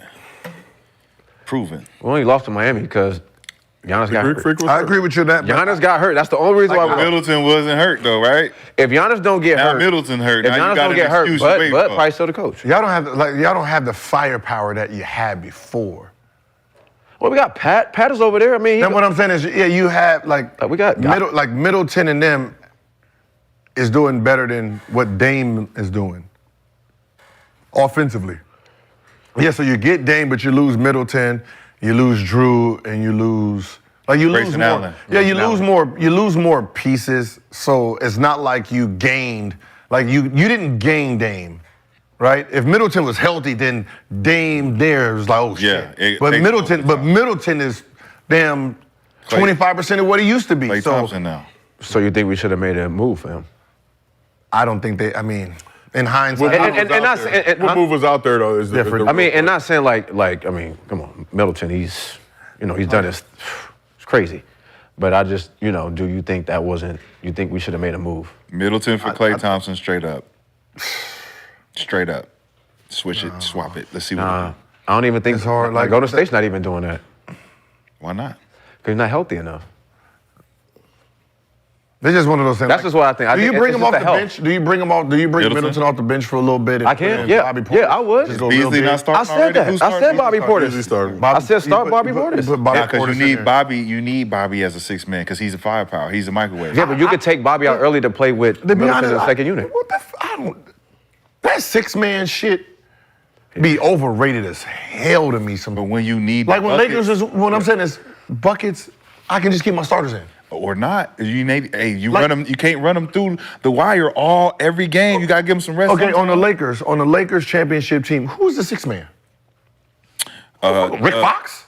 Oh, you said which Laker team? Anyone? Like who the fuck was? I thought you talking about the Bubbles. No, I'm talking about the Lakers with Kobe. And who was the 6-man then? There's no damn 6-man over there. Nobody valued it. Who was it? It was Ron Harper. What? I think Ron. What do you have his 3? Rick started, I think. That's what I'm saying. Like, who was the 6-man in those championships? Bulls. Who was the 6-man in those first 3 championships? Coop coach. No, he came the second thing. The first 3. But that's what I'm saying. Like, the 6-man is this. The 6-man. That's back then, though. You can't use back then as a reference to why. I mean, 2000. Now it's important as a 6-man. You need, like, from Lou Williams and them and on, Jamal Crawford and them, Ginobili and them, Jason Terry and them. But those are not championship winners, though. But I'm just saying, as far as being a 6-man, you needed that as a team because it's firepower. 16, 17 a game off the bench. But you need that. But that's what I'm saying. The 6-man came into play when they had someone that Lamar Odom with the Lakers, according to our chat. Yep. Lamar Odom? Yep. Off For the some of bench, those. bro. Yep. For some of those. I think whoa. Ain't no fucking Lamar Odom. Not in the with early. Not in the Shaquille early. O'Neal. Not in the early. Shut up! No, Not in the early. Not in the early championships. Shut up. Like 2001, 2, who was the 6-man? God damn it, you heard me. Who was the 6-man on the 2005 or 2004 Detroit Pistons? We're going to bring AJ. Who was that 6-man? Lindsey. The Bucks got AJ Who Green. was the 6-man on Boston Celtics championship? Posey. And how much did he average? 4? 10.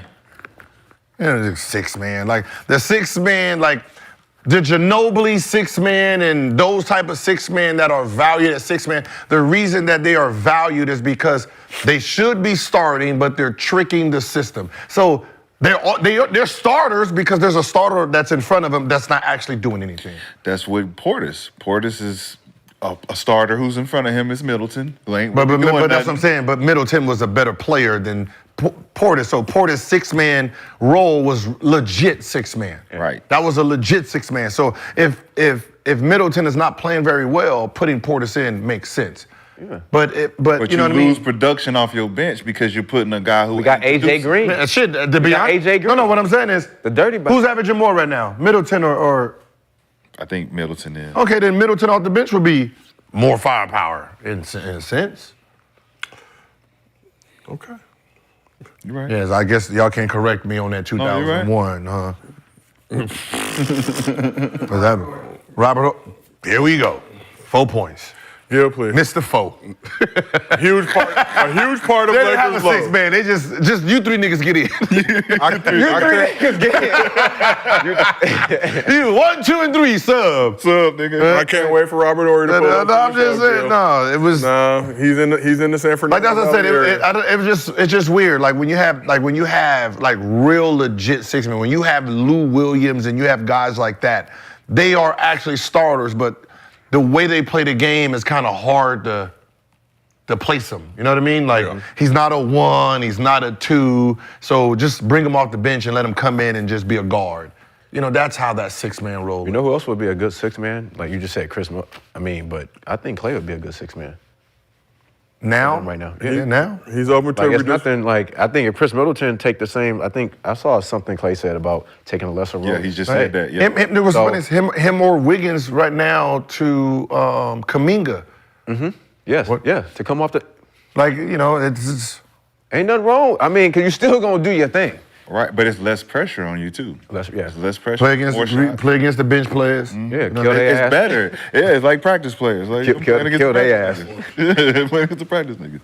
All right, well, let's keep this thing moving and shaking. Wemby joined some elite company on Monday night with a rare rookie triple-double. But before we get to the game action, we have to show the fit that Wemby pulled up to the game in.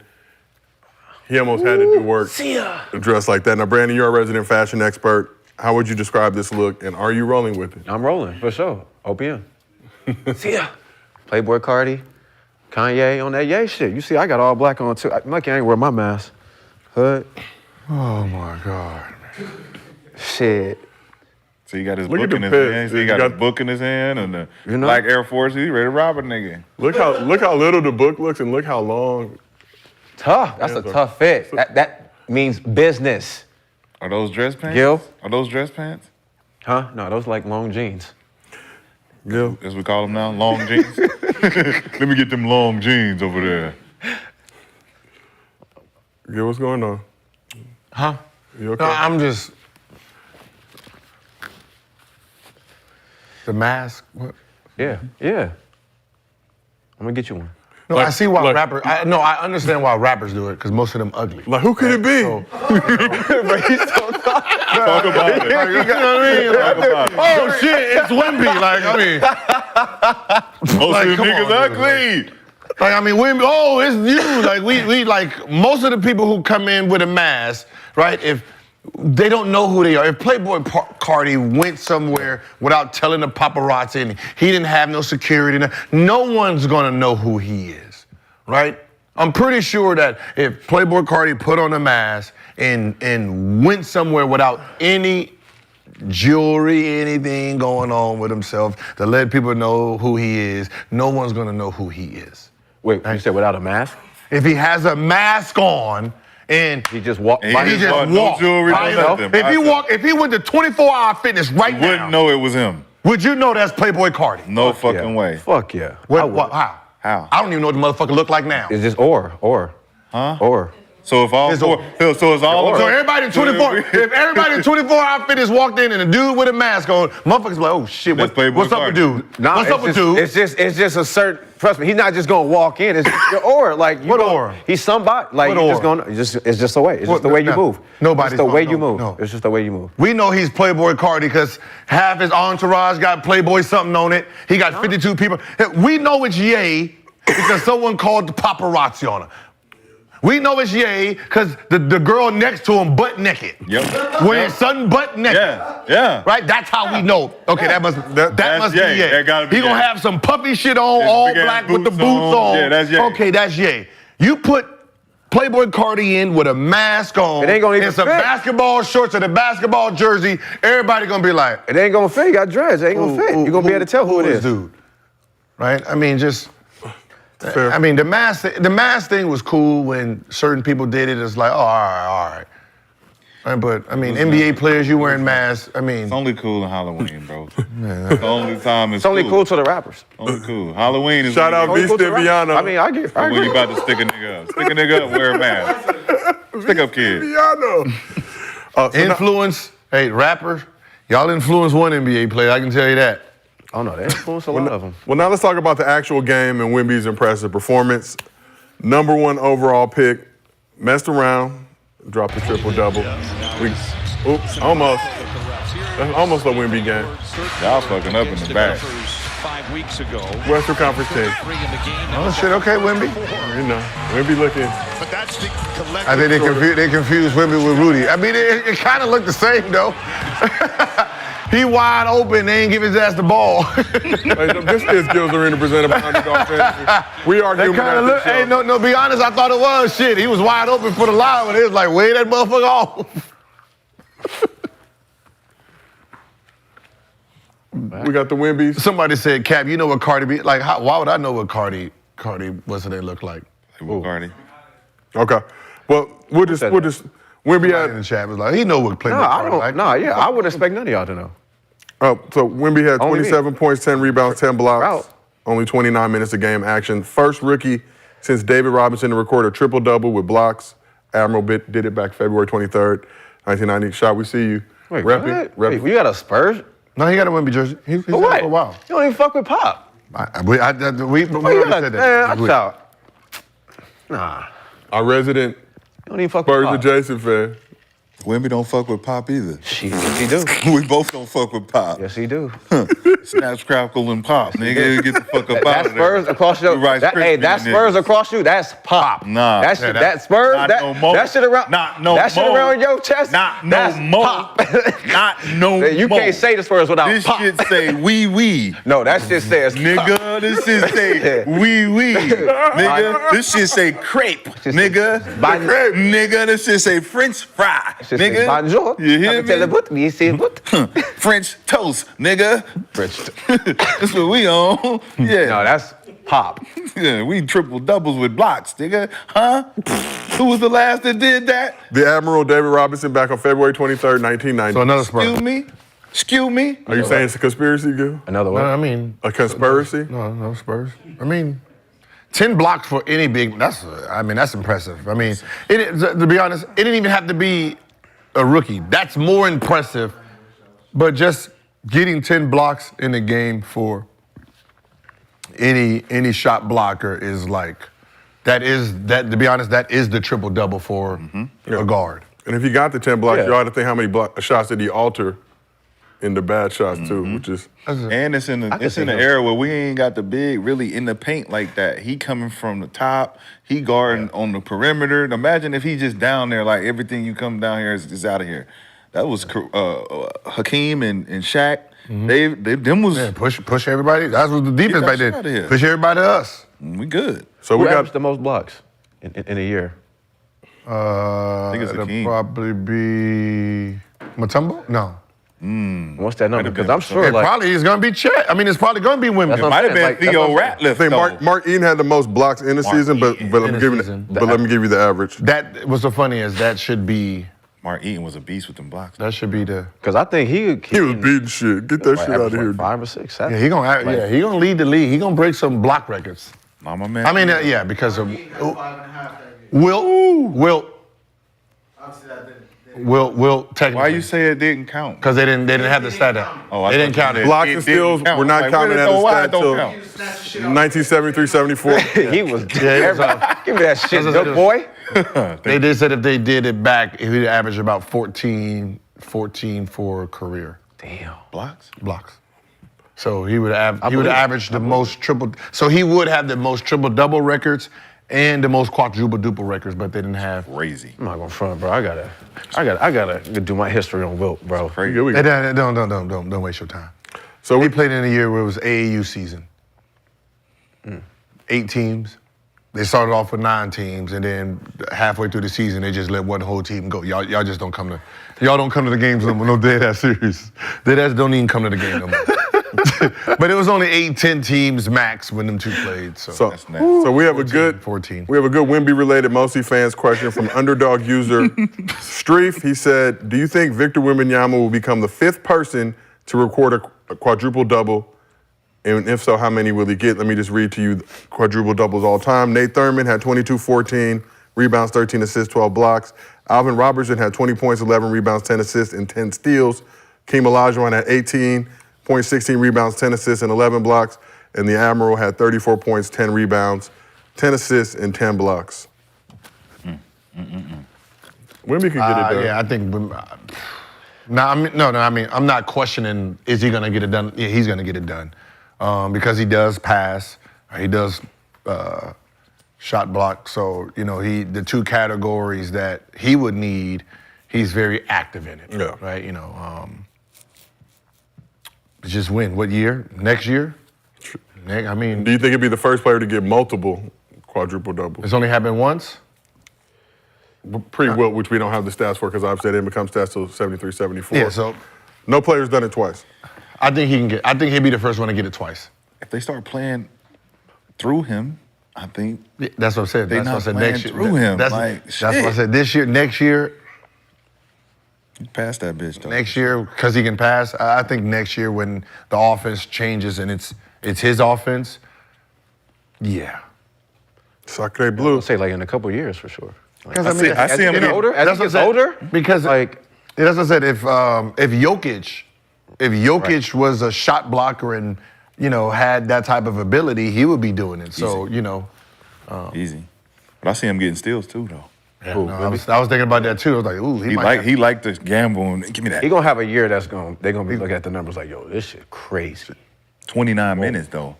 He did that in 29 minutes, boy. They still restricting this man's minutes like that, bro. That's unbelievable. He gonna be in this motherfucker. I'm looking at him like, how did he only play 29 minutes? They gonna get, listen, I can't wait. Spurs, they gonna get 22 years out of him.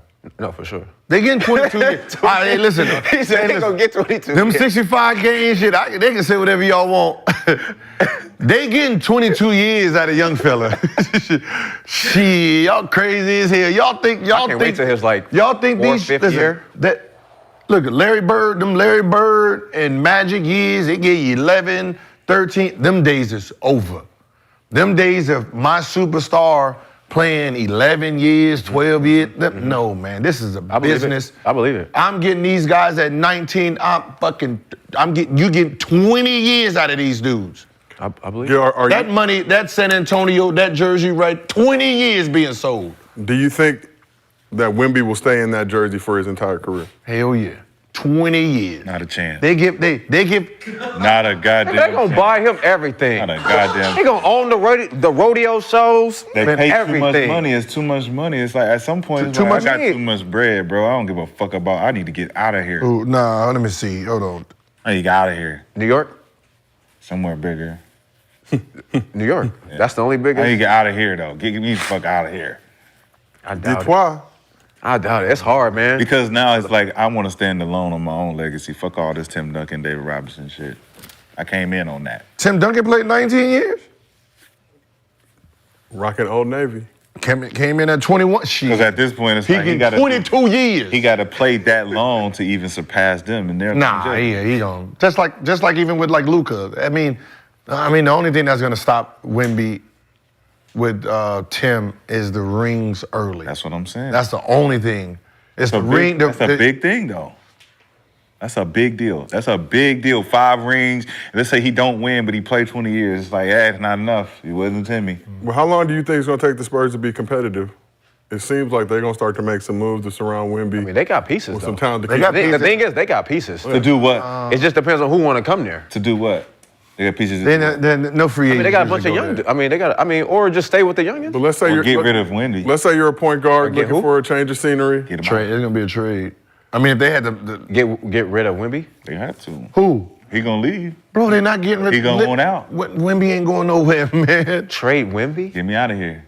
If they must. All right, I'm gonna get you out of here. I'm retire early. Listen, if they trade Wemby, they might as well get that team up out of San Antonio. He'll Yao Ming it. I'll go back to my country.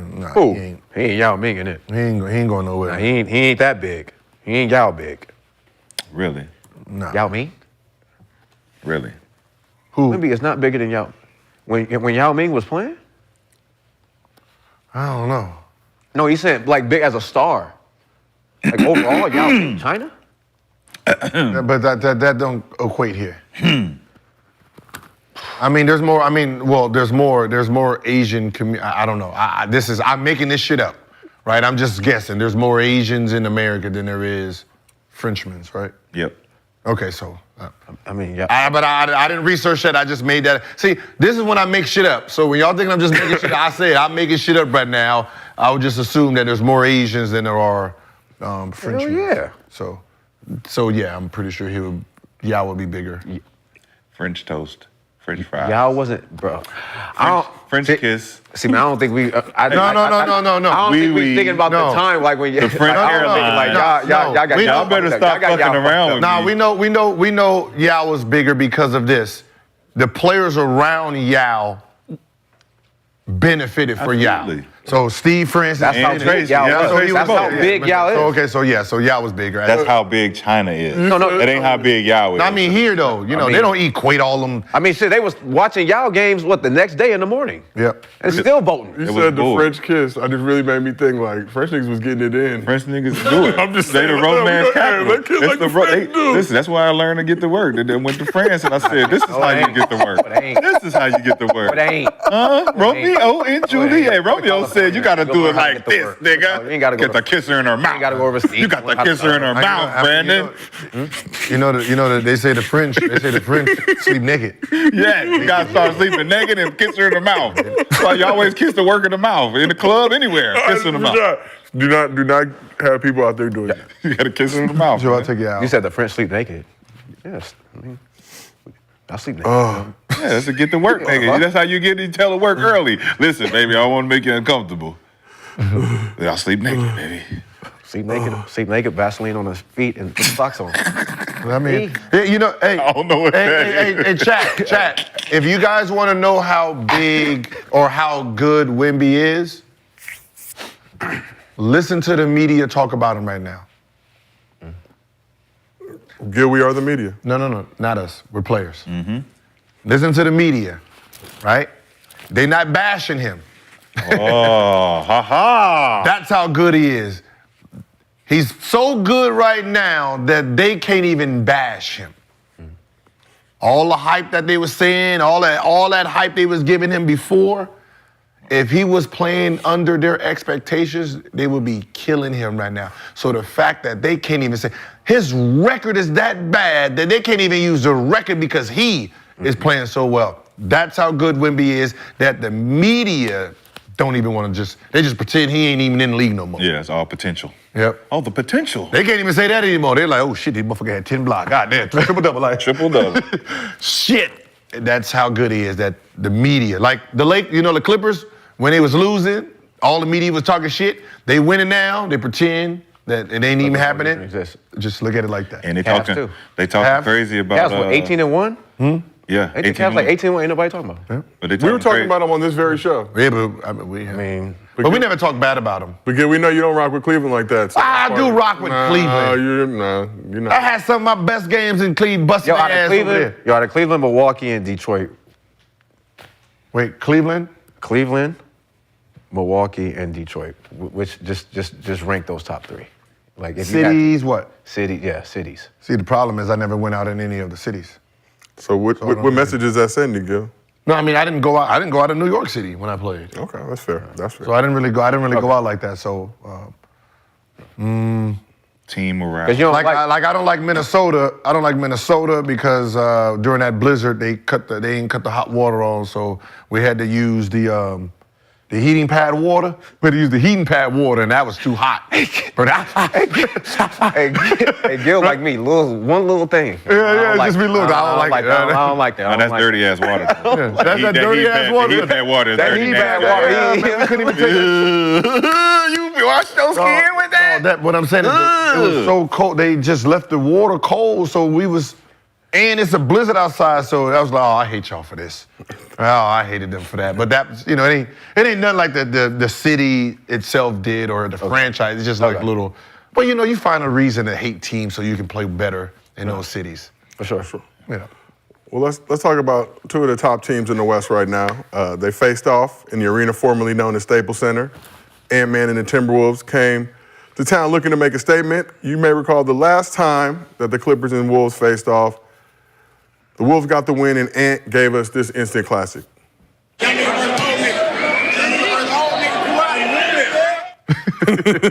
Well, the Young Ninjas got another one. The Clippers had no answer for the Wolves' offense, got clamped up by their number one ranked defense, and doing stuff like that. Third quarter against the Clippers 5 weeks ago. Look at this thing, Joe. It's time to really start to put some respect on the team. I ain't gonna front. You gotta wear his signature shoes the next shootout. Ants? I gave him a shot. It's shit hard though. Yeah, no, yeah. Minnesota coming off a nice win But against Milwaukee. Wolves are smacking them. Ant deliberately banked in this three-pointer. That put the nail in their coffin. Ty Lue waved the white flag 5 minutes ago in the game. Wave the white flag. Said, get y'all asses out of here. He love waving. I like him. He'll wave the flag in a minute. Like, all right, man, just sit y'all asses. Yeah, they were down like 24 5 minutes ago, getting clamped. He knew what it was. So Chris Finch has this Wolves squad looking like they are ready to take the next leap this season. But got to ask the couch, are the Wolves for real or Fugazi? I'm waiting. I would say they're real. The only reason I say they're real because last year Denver did say that out of all the teams they played, their first round matchup against them was their hardest matchup. So they played them first round. They played the Phoenix Suns the second round. Then they played the Lakers, right? And they said Wolves was actually the hardest matchup in that playoff series. So, you know, I'm pretty sure that hearing that from those guys gave them a whole different level of confidence. So, you know, you can see why they're playing very well this year. So them in the playoffs with the confidence of, you know, that the champion said we were the hardest matchup. Yeah. You know, that kind of, you know, just as individuals, I was like, yeah, we them. Yeah, we knocked this team for not having a ton of playoff experience, but they have some. They know kind of what it takes to get there. Now they need to figure out what it takes to advance. But Rashad, are the Timberwolves for real, Fugazi? I mean, I got the Boston Celtics, Luka, Wemby, and Ant-Man.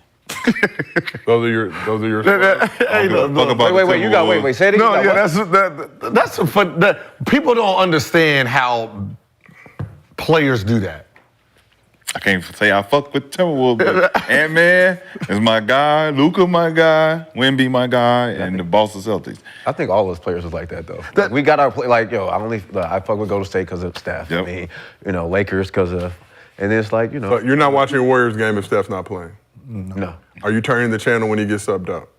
Or you watch? Hell yeah. No, for sure. That type shit. Like, hey man, he just subbed out. Yeah, y'all niggas is trash. Like when Dame and Giannis. Yep. All right. Like you ain't watching because Pat on there. That's your man, Pat. Sometimes, like sometimes it just depends. But in the first quarter, I gotta go back and forth. But I'm waiting though for Minnesota though. Like I'm gonna wait till the playoffs. But I like what Ant-Man is. Like what becoming. He's turning. Yeah. Like he's. Whew. Like I can't wait to see him in the playoffs, and I can't wait to see OKC. I say, yeah. You know, they young as like. I mean, just to answer the question, they not Fugazi. He's starting to be a leader. He's turning the corner. If the big fellas can do what they need to do to keep doing what they're doing, I mean, they got a chance. Mike Conley, keep the motherfucking boat steady. Cool. McDaniels, keep playing some defense out there. They got a solid team. Has Michael Conley? I'm pretty sure he still hasn't gotten a technical foul yet. No, he got one. I thought he got one. But like last year. Doing recently, what though? But it wasn't like a tech. It was one of them Fugazi ones. Like after a foul take, like a. Yeah, no, I don't. Yeah, let me see. I don't. Still has it? He might still. Yeah, he might still. Still be tech free? Damn. He got to really earn that one. And I think he will. To be honest, man, that is so impressive. You know, like I know, like people don't. That's impressive that you understand. One, you understand the ability that whatever whatever call the ref is gonna make, they're not gonna change it. So arguing with them is pointless. But still be in real time and a real emotionful game to be emotionless. You know, that's the gift of just someone who's always mindful, in control of his emotions. You know, is like to not have a championship is just like, damn, like if I want someone to win a championship, it's like a dude like that, because it's the gold standard of emotions that for the most of us, we haven't really grasped that. Like right now, if him and his wife get a divorce, it's her fault, right? Because there ain't nothing he can do. He ain't do nothing because we already know through the worst environments of a court, he's never lost his cool. So it's passion, though. Passion is a difference between emotion, right? So you say the passion is what gets us to go over the line to actually get a technical foul because we're passionate about that reaction, right? But the emotion, you can control that emotion. You can say, I gotta control my controllables. The ref gonna call what he gonna call, and I'm gonna deal with whatever he call. But at some point, it's a sneeze. That's a reaction. When I dunk on the motherfucker, like he don't have that passion in his game. Because he don't play like he never played like that with that type of passion. But the emotion side, he can cut it off because he knows the ethics behind the game, the hard hat, blue collar shit, you know what I'm saying, where you're known for being a guy that's not gonna say shit, even kill. I'm cool. Oh man, he gonna call what he call, man. Y'all relax. But we more players that we got some passion. That's a fucking cheating ass call. We gonna say some shit. It's the passion behind the game. So if he get divorced, it's because his wife said, you ain't got no passion for me. No, he did. You ain't got I don't know how the conversation veered to that, but zero career text, zero career ejections. What do you think he's saying in his head, though? Do you think he's letting it all out there? Nah, I just, like I played with him. I mean, like, when you're talking about somebody who's always fully in control of the game, right? He don't get rattled, right? Like you can say whatever you want to him, don't bother him. Like when you need a big stop or, any big moment, a big stop, a big shot, he doesn't go high, he doesn't go low, right? It's like when you're trying to create the perfect,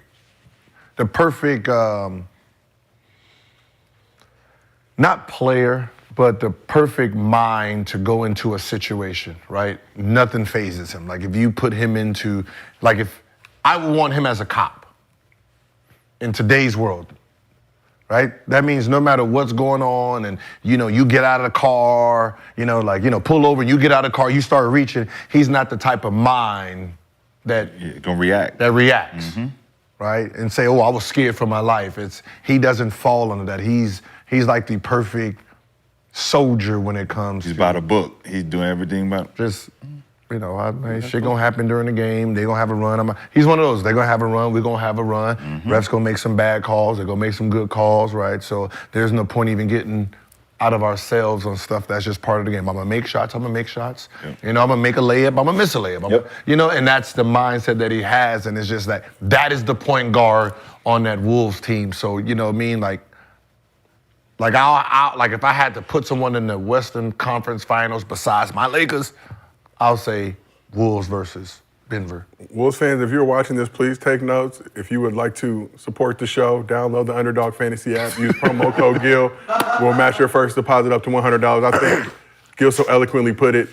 Show your love, supporting the Wolves, but support us. Let's talk about Ant real quick. He did get caught on the wrong side of a highlight reel, though. I know we all saw this. Paul George made him touch earth with this crossover. We got another angle of it. Okay. But see, on that angle. Cut into this lead a little bit. So let me ask the couch, did Ant get caught slipping or get caught tripping? Yeah, it looked like he tripped on. Be fair. Got his ass. Looked like he got tripped. That's what it is. That's what you tripping over your own feet, you tripping over the defender, you tripping over the floor, the line, whatever you want to call, you hit earth. It counts? Earth. Nah. Earth. Hit. No, hitting earth is what Steph did to CP on the baseline. That's it. That's earth. That's part of earth. That's hitting earth. No, that's without touching earth. Nobody's feet. Yeah, no that's tripping, ain't touching nobody. That's slipping. That's slipping, not tripping. Hey, getting dunked on has different levels of getting dunked on, right? You know, body to body, you watched it, he can't, There's some, you got caught like this, right? You had to help, got caught. There's a whole, but you still got dunked on. He still got his ass. No, he got tripped. He got tripped. Into a highlight. He got tripped. I mean, if y'all want to call that a highlight. Hell yeah. All right. I've seen niggas get dropped. I mean, people get dropped. Definitely seen some niggas get dropped. I've seen niggas just get... I ain't even biting. Back up. They ain't even What touch you doing? None of that. You going, baby girl? That happens, but I'm just saying that falls under the category. He touched pavement. Yeah, we call that So it sniper. counts no You get matter sniped. So what's the worst crossover somebody hit you with, and what's the worst crossover you seen somebody? I got dropped. ABCD camp by Corey Fisher. All-Star game. Damn. I slipped and I was like, you know when you slip and you be like, damn. Like one of them. My feet. like one of them. Like one of them. My feet. Yeah, like and the thing is like, yeah. And like we in New York too, and we in New York, so it's like it ain't no LA people backing me. So I'm just sitting there like, ABCD camp, he coming. I'm like, I was salty the whole time. But maybe it's better it wasn't in LA, so less people. True. Like, did it hit the internet? You might be able to find it. Okay, but I'm saying it's not. Nah, you might be able to find it. They'd have been done blurring that back up. They'd have been done got that. Hell nah. Corey Fisher dropped me bad. So, Rashad, what's the worst crossover somebody hit you with? None. I stay away from them shits. Yeah. Because he wasn't guarding. He don't play D. I was undroppable Well, I was locking niggas up, like I said. You would never. Like I said. You would never lock. Like I said. He wasn't locking I nobody. would turn that motherfucking shit off. Nobody. Just like he said he was outside doing them N1 moves, remember? he said he was working on that shit. Rashad did show us a solid N1 style. Oh, you don't have to remind him. He knows. He can fall victim to that shit. Nah, someone sent me I a whole- lock that shit up. Someone and sent me I'll break a his whole ankle. highlight reel of 1, 2, 1, 2, 3. But they ain't show you what Back happened up. out here in Hacks and 3-6. They ain't show you them highlights. They don't bring the cameras in there. Yeah, where Dream Killer show up. They don't bring the cameras in there for them. They'll show you that shit, that bullshit. Yeah, I don't like them highlights either. Yeah, but see Dream Killer work. Yeah, go and see. A lot of niggas won't say nothing. Won't be nothing. You can move on to Gilbert now. Oh, I've never. You never been crossed over. You didn't say crossover. You said dropped. What's the worst cross somebody hit you with was the question. I didn't say drop. Something regular. Because, Nah, it was something. That face, he already got defensive. No, what I'm saying is, Go ahead. Who is the hardest person to cross over? Someone who don't play defense. We ain't going for nothing, right? You're not putting yourself in that position. Oh, shit. Help. You right. Right? It's No, the you're hardest. right. 'Cause you just The go by the laziest nigga, go defender by is the the lazy hardest nigga. one to cross over because they're not being shifted by the move because they just want you to go by them. Yep. Hate playing against niggas that don't like to play no D. Right? The defensive players is the easiest ones because you're trying to beat me to the spot, right? I'm like, all right, that's why I said Pat Bev would be the easiest person to cross over because you're trying to beat me there. So if there you go, get out of here. You know, like a crossover, even with someone who reaches all the time, he's hard to cross over because he's reaching at everything, right? So it's like, and you got to shorten it up because he's gonna sit here and swipe at it and shit like that. So that don't look bad. Them hustling, them people who going hard, like slapping the floor and shit. Ugh. Lizzie Hunters. Yeah. Lizzie Hunters. Yeah. For real. Drop them. Full court. Like, Yeah, them easy to drop right there. Them Will Bynums. Like, God damn. Go real hard, real fast. Yep. Yeah. When you got to go to your counters. When a nigga make you go to your counter, you like, okay, finally I can cross this. I'm about to cross the fuck out of you. Because you going to try to bite on that motherfucker. That's what I said. Like with Jordan and AI. The reason that looked bad is because Jordan was trying to stick him. Yeah. Gary Payton and White Chocolate. Got him. Shit. He was so bad. Yeah, he tried to you motherfucker. Anything other than that, Achilles gone. You try to move this one? Gone. Oh my Lord. All you can do is, I'm out of there. but that's what it is. It's those type of defenders that really have a knack for it. It's you get them out of there. Like think about all Jamal Crawford moves. They're trying to overplay everything, trying to beat him over the screen. He's like, Snake. Come back, Snatch back. No, Steve Francis used to mix and master that motherfucker. Yeah, what's his name on it? From the Clippers. Who was that? Nigga Troy Hudson. Troy Hudson. Oh. Troy Hudson. The way he did Troy, I've never seen nobody get that type of one-on-one. Point at the ref. AD. Or whoever he was. Antonio Daniels, though. That game. Twice. Gil trying to get his face back. Come here. Come back. He says earth twice. He says earth twice, The funny part is, you know that's all they did on the bench. Ole! That's what I said. You couldn't get cross on our team because the locker room after that is, they were sitting there after the game like, as soon as you walk by. That's funny. I hope he don't see this. I don't want to remind him of what we used to do. He gonna see this. He probably just won't see you. He'll see one of us, and then we'll have to deal with the smoke. Like we had to do with we all got to deal with Gil. So he know we immature. You touch earth, my nigga. AD. Yeah, use a commentator. He said he know we immature. Shit. All right, well, let us proceed. In one of the more weirder uses of AI, the technology, not the Hall of Fame guard, a TikToker by the name of Chris Monroe84 dropped this video recently, gentrifying some of the greatest hoopers to show what they would look like if they were white. Can they wouldn't be the greatest hoopers? We got Michael Jordan. What? That's Scottie Pippen. That looks like a regular white man. Damn, Charles. Yo, what I was gonna say about Scottie, I'm gonna just keep it to yourself. Yep. Magic? Now you can't make Kobe white. That's gorgeous. Yo. Look, we got Bron. Look like Gigi Katombe. James Hardovich. They got overseas. Durant? That Durant is nuts. That's. It looking like Steve Kerr, man. Steph look like Steve Kerr. Kyrie look like Aaron Rodgers. Dennis Rodman. But last but not least, Larry Bird. White Larry? Damn. Black Larry is crazy. That Black Larry was crazy. And that's Scottie Pippen, man. Bro, stop.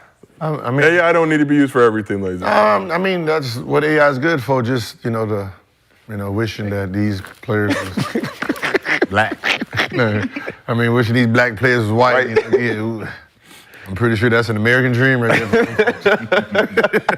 I mean, it's such an American dream that they started using European as American white just to keep up because the last great white hope was John Stockton. That's the youngest top 5 white American player, John Stockton. Damn. So here at Gil's Arena. Just to let you know. Here at Gil's Arena, we love a good barbershop debate, and there are going to be some caveats and rules based on what you just said, Gil. Shout out, John. And with that in mind, we got a MostlyFans question from underdog user Look It's Me 59. Look It's Me 59. We have seen you spamming the chat for the last 2 months with this question. We're going to get you your $50. Same question for 2 months? He's been going hard. Okay. She about to be old as fuck. Damn. So, can an all-time white NBA team beat an all-black current NBA team? He said his all-white NBA team is Stockton, Luka, Larry Bird, wrong, second. Nowitzki, and Jokic. Gone. Right? So I'm sorry, dude. Let me tell you who your all-white Bob Cousy team is. Here we go. You got Larry. Yep. The number 1. McHale. Number 2 would be Jerry West. Number 3, John Stockton. Number 4, Bob Pettit. Number 5 was Bill Walton. Pistol Pete. Pistol Pete. That's a bunch of guards, though. So you're not right, but he said start top 5. This is your top 5. No. These are the best 5 white folks you got. Yeah, but you got to go. So go by position. Yeah, then you're gonna go Kevin John McHale Stockton in at the there. 1. Number 2, Jerry West. 3, Larry Bird. 4, you have Kevin McHale. 5, you will have Bill Walton. What about George Mikan, Gil? George The Mikan Mikan deal? George The Mikan. shot 39%, and he's the biggest dude in The D was like that back then. And we had Gil. to do them bullshit ass layups. He had goggles. He had goggles. Bullshit ass He layups. had goggles. He had The goggles. defense. So that would be the best. That would be the best starting 5 American white folks can put together. But he didn't say. He just said all-time white. So white. No, that like. Did you notice? Yeah. White is not limited. Yeah, to they ain't African. We ain't saying African black. Hey, let me just. Damn. Black. Yeah, let me just note. Damn. Let me just point African black. Yeah, I'm saying, like, let me just go overseas and go get some niggas that like, okay. Let me just niggas, black, nigga. just so people know, if y'all want to point out NBA. when they want to point out Europeans, have they noticed the European when Steve Nash was playing, he wasn't considered White. When Dirk Nowitzki was playing, he wasn't considered white at that time. He's from the fatherland. What I'm saying is they wasn't considered that then. Yeah. Right? He's Aryan. I'm just telling. But What I'm saying is he wasn't part of the conversation. He was part of the conversation as a European player. yeah, fair. Right? So eventually when, they haven't been looking so good lately, they try to add them in. So Europeans have their own list. Who is the best European player? But Steve Nash would be considered an American. He's Canadian. They were not. A North American. Because he's not European. He's a North American. But he's not European. But they didn't have him as. But they didn't have him as American. But I get what you're saying. Yeah, they wasn't claiming that, so no. We're not gonna let y'all get the Lukas and that. No, you can't do that now. So the question is no. No. Hell, not even hell close. no. All right, They got it. We can't even. What if we got a NBA chance. cares expanded our border? You saying John Stockton, Larry the Legend on the team. Got John Stockton, Jerry West. a 10-inch vertical, Jerry West 2-inch vertical, Larry Bird 1-inch vertical, Core vision though. Core vision. Great pass. They got a Great chance. pass. It's gonna look like that movie. What's that movie? What was Terrence Howard when he was. We're black, they're white. Yeah. What movie is that movie for? I forgot what movie that was. That movie's hilarious. Man, we ain't even putting our stars. They got out a there, chance, man. They got a chance. They got a chance. Say, hey, we got to bring Shaq Holmgren to the. Yeah, Chet. I mean, that's a Chet. Kevin Love come off the bench. Kevin Love. Yeah, they got a Kevin Love, Gordon Hayward. Kyle Corvert. Tyler Hero. Yeah, Tyler Hero. Austin Tyler Reeves. Austin Reeves. Yeah, that's fine. Good luck. Chandler Parsons. If we pick our 5, you know who coming right off that bench? Chandler. JJ Redick. Brent Berry. JJ, you gonna leave JJ? Go get But ball. that's it. JJ Redick. But that's their For team. 3? Yeah. That's their team. Come on, man. Yeah. JJ. Hey. Is this a horrible take? Gil, just think about it. We are trying to get it under our fantasy budget. No, it's a horrible They got take. George Marathon too. Is like Luka Doncic right now the best Euro player ever at 23 years old? Because Dirk would have been number 1, right? And if, like J. Kidd said, he's better than Dirk right now, would he be considered the best Euro player ever? Right now. Yep. I mean, fuck. Right? I don't know no other one. You know anyone? But what's the criteria? I mean, Tim Duncan is your. Are we talking skills? Are we talking potential? What are we Giannis is European. Giannis is still American. Are we talking about? I didn't even know that. What are you including as European? You got Joker, you got Giannis. Europe. Europe. It's got to be Europe. So Jokic? Europe. Yep. Jokic, Luka, Rubio, all of those in the. So it'd be either Jokic or Ginobili. Yeah, them. Nah, Ginobili's Argentinian, if I'm not mistaken. You can throw him. That's not Europe. Yeah, I'm not. I mean, the fact. What are you talking about? Just European as Germany, France. How about just Caucasian? How about this? Just make it international. Caucasian international. International. Caucasian internationals. Is he the best? Right now, yeah. Him or Jokic? Nah, I think he's better than Jokic. Man, that skill set. Because I mean, because once that at young, yeah, his resume from on up is crazy. I ain't thinking about He that. ain't- I'm just thinking about what he be doing on that court. Like his. I mean, but that EuroLeague MVP is a big thing, man. At a young age, like I know, you know, the European game at 19, 20 years old, getting your EuroLeague MVP is huge. I think it was 18, if I'm not or mistaken. 18. Yeah, that's huge. So I think like, it wasn't Pat Bev a EuroLeague MVP at 18. Not at 18. Pat Bev he still was over there. He still won MVP. I think. Friend of the But when he's over there, all the players is over there. But that criteria of MVP wasn't really about. It was like you could average 15, 6 and 6. And Pat Bev was the Euro Cup MVP, not EuroLeague. Okay, Euro Cup. Yeah, but that shit that he like, you gotta remember, Luka was playing against Russ at what, 17? Like 13. Like 13? Was that When he 13? played- That picture with Russ? No. When he played against Boston, wasn't he? How old was he when he played against Boston that year? 15? No. I don't know. 16. No, 17. 16. 16. Because he was in the league at 18. So when he played against Boston that year, he came in at the last minute of the game. It was 16, 17 it was. I remember. He was young. Edit. I mean, even I'm not like fighting. just the way he is right now. Let's say Jokic is in front of him 16. So even though Jokic is in front of him right now because of the back-to-back MVPs and all that stuff, by the time Luka's done, because of where he is in age compared to Jokic, he will probably go down as the greatest Euro. Yeah, I see what you're saying. Yeah, Luka against the Celtics when he was 16. Yeah. That's like Ricky Rubio playing in the Olympics at, shit, I remember Ricky Rubio was playing in the Olympics in 08. I was on my way to Europe. Like, I gotta play against this motherfucker. So let's expand the conversation now. Luka, 24, about to be 25 years old, already with this level of accolades. If we bring Wemby into the fold, what does Wemby need to do in these next 5 years to even get in the conversation with Luka, let alone talking about broader GOAT debate? Just being dominant. But shit, you know what I'm saying? I think he's in the conversation. Yeah. I think, like, at that I think what age- you said, like, you gotta just be, he gotta be dominant like Shaq. Yeah, it's just his dominant. Like, he gotta be dominant. Yeah, you do. His dominance of his game. Yeah, you do. He's averaging what, 19 right now?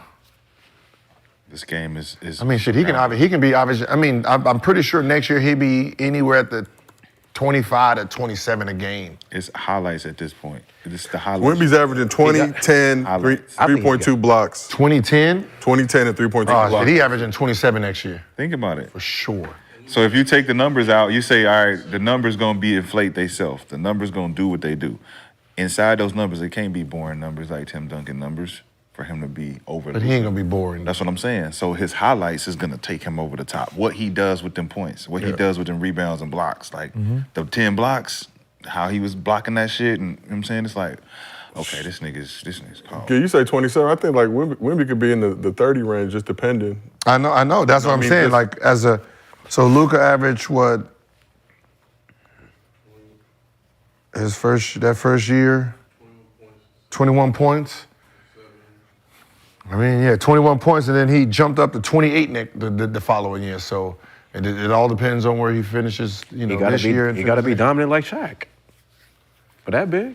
In this area, like you gotta be blatant. It gotta be like he gonna have to, because we seeing he gonna have to stand out in a different way. Nobody can do that shit that Shaq. But if you dropping a 10-block triple-double. I'm saying in his game, how he plays the game, he has to be dominant in how he plays. That's what I'm saying. He gotta be dominant. It ain't Shaq dominant. No, I'm not saying like that. But I'm saying it has to be like it has to be known. Some like, bro, crazy it's shit. not even. But you got a 7'4" dude shooting one-legged three-pointers. That's This already bitch- set you apart. You know what I mean? That already sets you We apart. gotta keep doing it then. Yeah, but my point is now, as he gets more comfortable in the league, if he's able to do that consistently, and he's not knocking down 3 to 4 threes a game with everything else he's doing. I mean, Just how smooth it looks, bro. Just the way he does it that's what I'm saying. The way he does it, it looks like Steph in a 7'5" body, like it's an upper body, lower body thing. Like who's up there? Steph up there doing this shit, like Men in Black. I think it just needs to be something to where it's like in this era where it's like, what the fuck?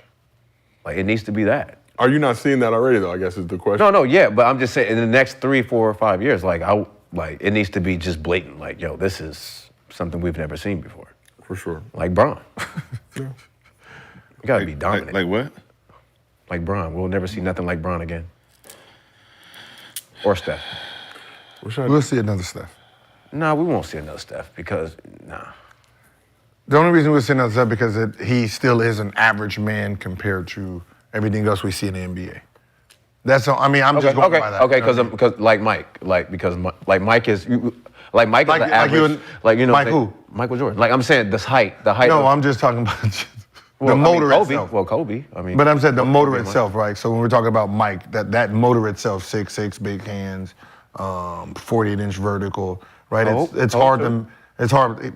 Cope 38-inch vertical, small hands. Yeah, but what I'm saying is it's the closest thing that we've ever seen to Mike. What I'm saying, as a player, I'm just saying we can't mimic Michael Jordan's body, right? We can't mimic Shaquille O'Neal's body. We can't mimic LeBron's body. We can mimic Kobe's. Okay. Right there, you know what I mean? We can mimic, 6'3", 32-inch vertical. You know what I mean? We can mimic the body itself. Okay. But to be the next Steph in shooting, to be the next Steph in just shooting itself, that shit has to start at 10 years old. That's a 10. You have to be doing what you're doing to be the next Steph at 10. Right, taking 200, 300 shots a day at 10. Trae Young. Going forward, right? That ain't wait till I get to the NBA, I'm gonna turn right. That, you know what I mean? That's no. Trae Young. No. Even though Trae Young, I love Trae Young, but they're not fucking with him. They're not even getting. You know the problem with Trae Young? He doesn't even though he shoots it like Steph, he doesn't shoot as many threes as Steph did. So he's not gonna break the record or get close to it because he don't shoot that many. I mean, remember Steph took 23 threes one game? Yeah, did he just do it? But that's the Curry's offense. not doing it. I mean, Trae Young not taking 23. It's the offense. Ain't the offense. You got the ball in your hand. You can shoot whatever, man. You got the ball in your hand. Shoot whatever the fuck you want. No, ain't no offense. Steve Kerr's your coach. He's a punk ass nigga. And you can walk all over him. I shoot when I want. I do what I want. It's my team. You think Steve Kerr a punk? It's my team. Steve Kerr ain't no punk. Yes. Steve Kerr ain't no punk. No, just as the players. Yes. He ain't no punk. Steve Kerr ain't no punk. No, the Trae Young offense is just different. No. There's two different people. What is Steve Kerr's first philosophy was implemented where? His offense? Phoenix. The whole mindset that was passed down to D'Antoni. Hey, yeah, we cool with this. Shoot. Shoot. Mm-hmm. All right. Then he went to Golden State. Shoot. We need a player that's like Steve that can shoot. Initiate, shoot. All right, we got two. We got Steve Nash. But Steve Nash didn't shoot that many threes. Exactly, because he put players around him that could. So he can give him the ball. Shoot. Now you got Steph and Clay. Shoot. Trae Young don't got that. Trae Young don't shoot like that. But he would if he had that he has the type ball in his of hand. atmosphere. He can shoot that's why he averaged 10 assists. Because the system he's in is to get the other players involved. It ain't just to shoot. No, he shoots it when he's available, when he can, when he open, when they're not doubling him. No, what I'm saying is if Trae Young mentally wanted to shoot 23s, he could, because that's how he don't physically play like that. Because he's a basketball player. Yes, that's what I'm saying. It has nothing to do with the offense. It's Trae Young himself is more well-rounded as a basketball player than. So he's gonna go get to the basket. He's gonna get fouled. Like you would never hear Trae Young team complain about not, because Trae Young goes to the hole. He does that. So his game is just built a little different. So he's not going to sit there and just shoot a bunch of threes. That's what I'm saying. So if he was in an offense where it required him to. He won't. No. He would. No, he won't. No, I don't even think it's about requirement. I think it's just who you are. It's just you. Like we were talking about that shit with BD. KD played We were talking about that shit with BD though. We were saying like how if we would play, like we would average, our goal is to go out there and go get 15 and 7. Mm-hmm. Your goal is to go out there and get what? 30.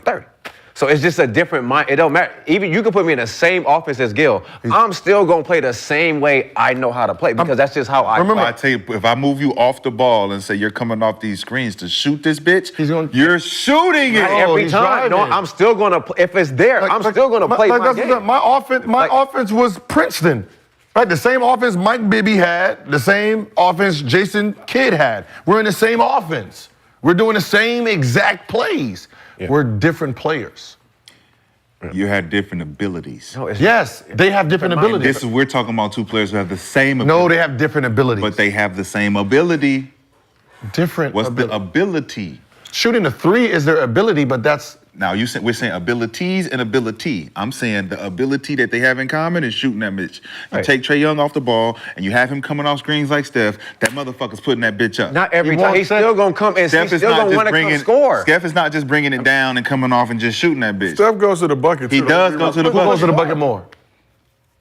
If you put Trae Young in Golden State offense, Trae Young will average 10 free throws a game. No. Because he's going to take advantage of the open lane. Just like Kevin Durant was in there. Kevin Durant didn't sit there and shoot a whole bunch of threes. Bro, I'm telling you, bro. I'm telling you. So he stuck to his mid. What you're saying is Steph is not taking advantage of the things that are wide open for him? No, Steph is a shooter. Steph has never. The way Steph is playing now, he's been playing like that. That's what I'm saying. That's his game. Trey. So that's your game. Your game is just Trey like. can play the same way. He can, but he don't. Gil played the same way his whole time. Like high school, everything, right? High school, everything. It's same way. League, I don't care if I'm in a prison, I'm still gonna score this motherfucker. It don't matter. That's just my Gil mindset. has the ability to adapt that. A lot of players have the ability to do it. They just don't. That's just not their. He didn't have to. No. Ooh.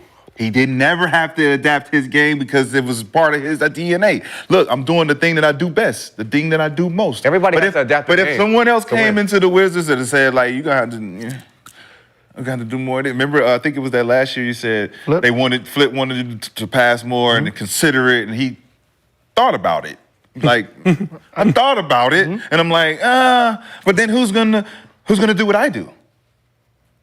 Like who's gonna do what I do if like I do this shit for you, Flip? You sound like Who's gonna do what I do? No one can do what I do, so why would I do anything else other than do what I do best? Like do this the best. And that's what Trae Young does do the best. But if he had an opportunity to do, He has an opportunity to shoot 43s versus whenever he wants. He don't. Yes, he does. He just doesn't play like. Because he's the only guy on his team. He's the only guy. If he had other options like Steph had, he would do more. He would do. You're talking about more. More is what he does. He does more than Steph now.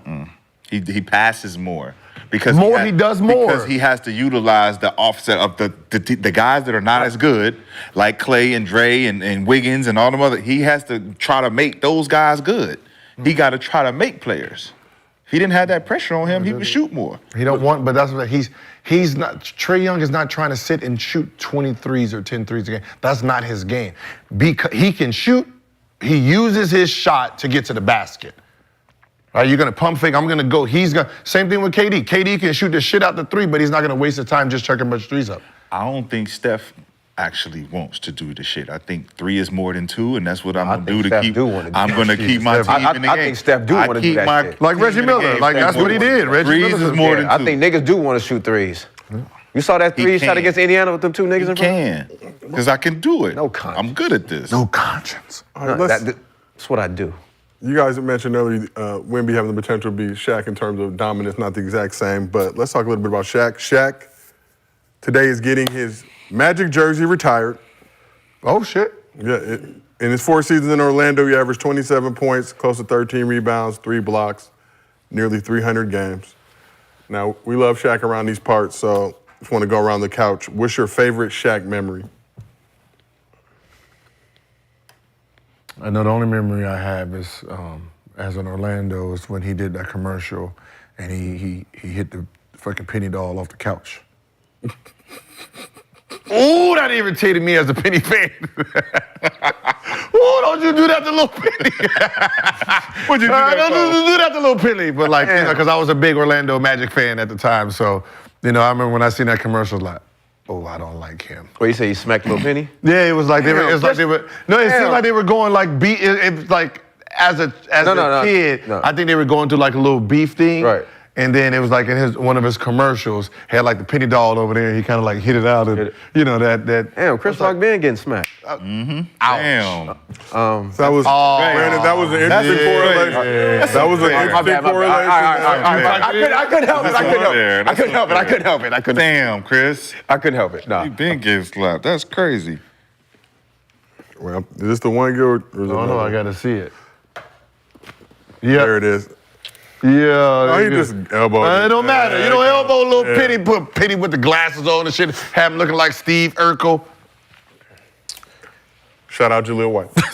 I mean, honestly, I don't really have any Shaq memories in Orlando jersey because I was young. I was breaking the rims. Break what? I was 5 years old. That was the question in Orlando? No, I'm just favorite Shaq memory. So, I mean, but I know he's getting his jersey retired. I think just me with Shaq is when Kobe crossed, the Portland one. He threw the lob and he was pointing at his son and stuff. Like that was a dope moment. Big moment for Shaq. For the Lakers.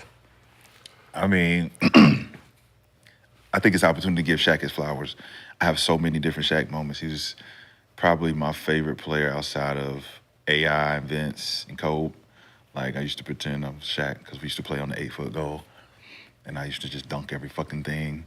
And Shaq Fu. Shaq Fu. Fu Schnickens. Kazam.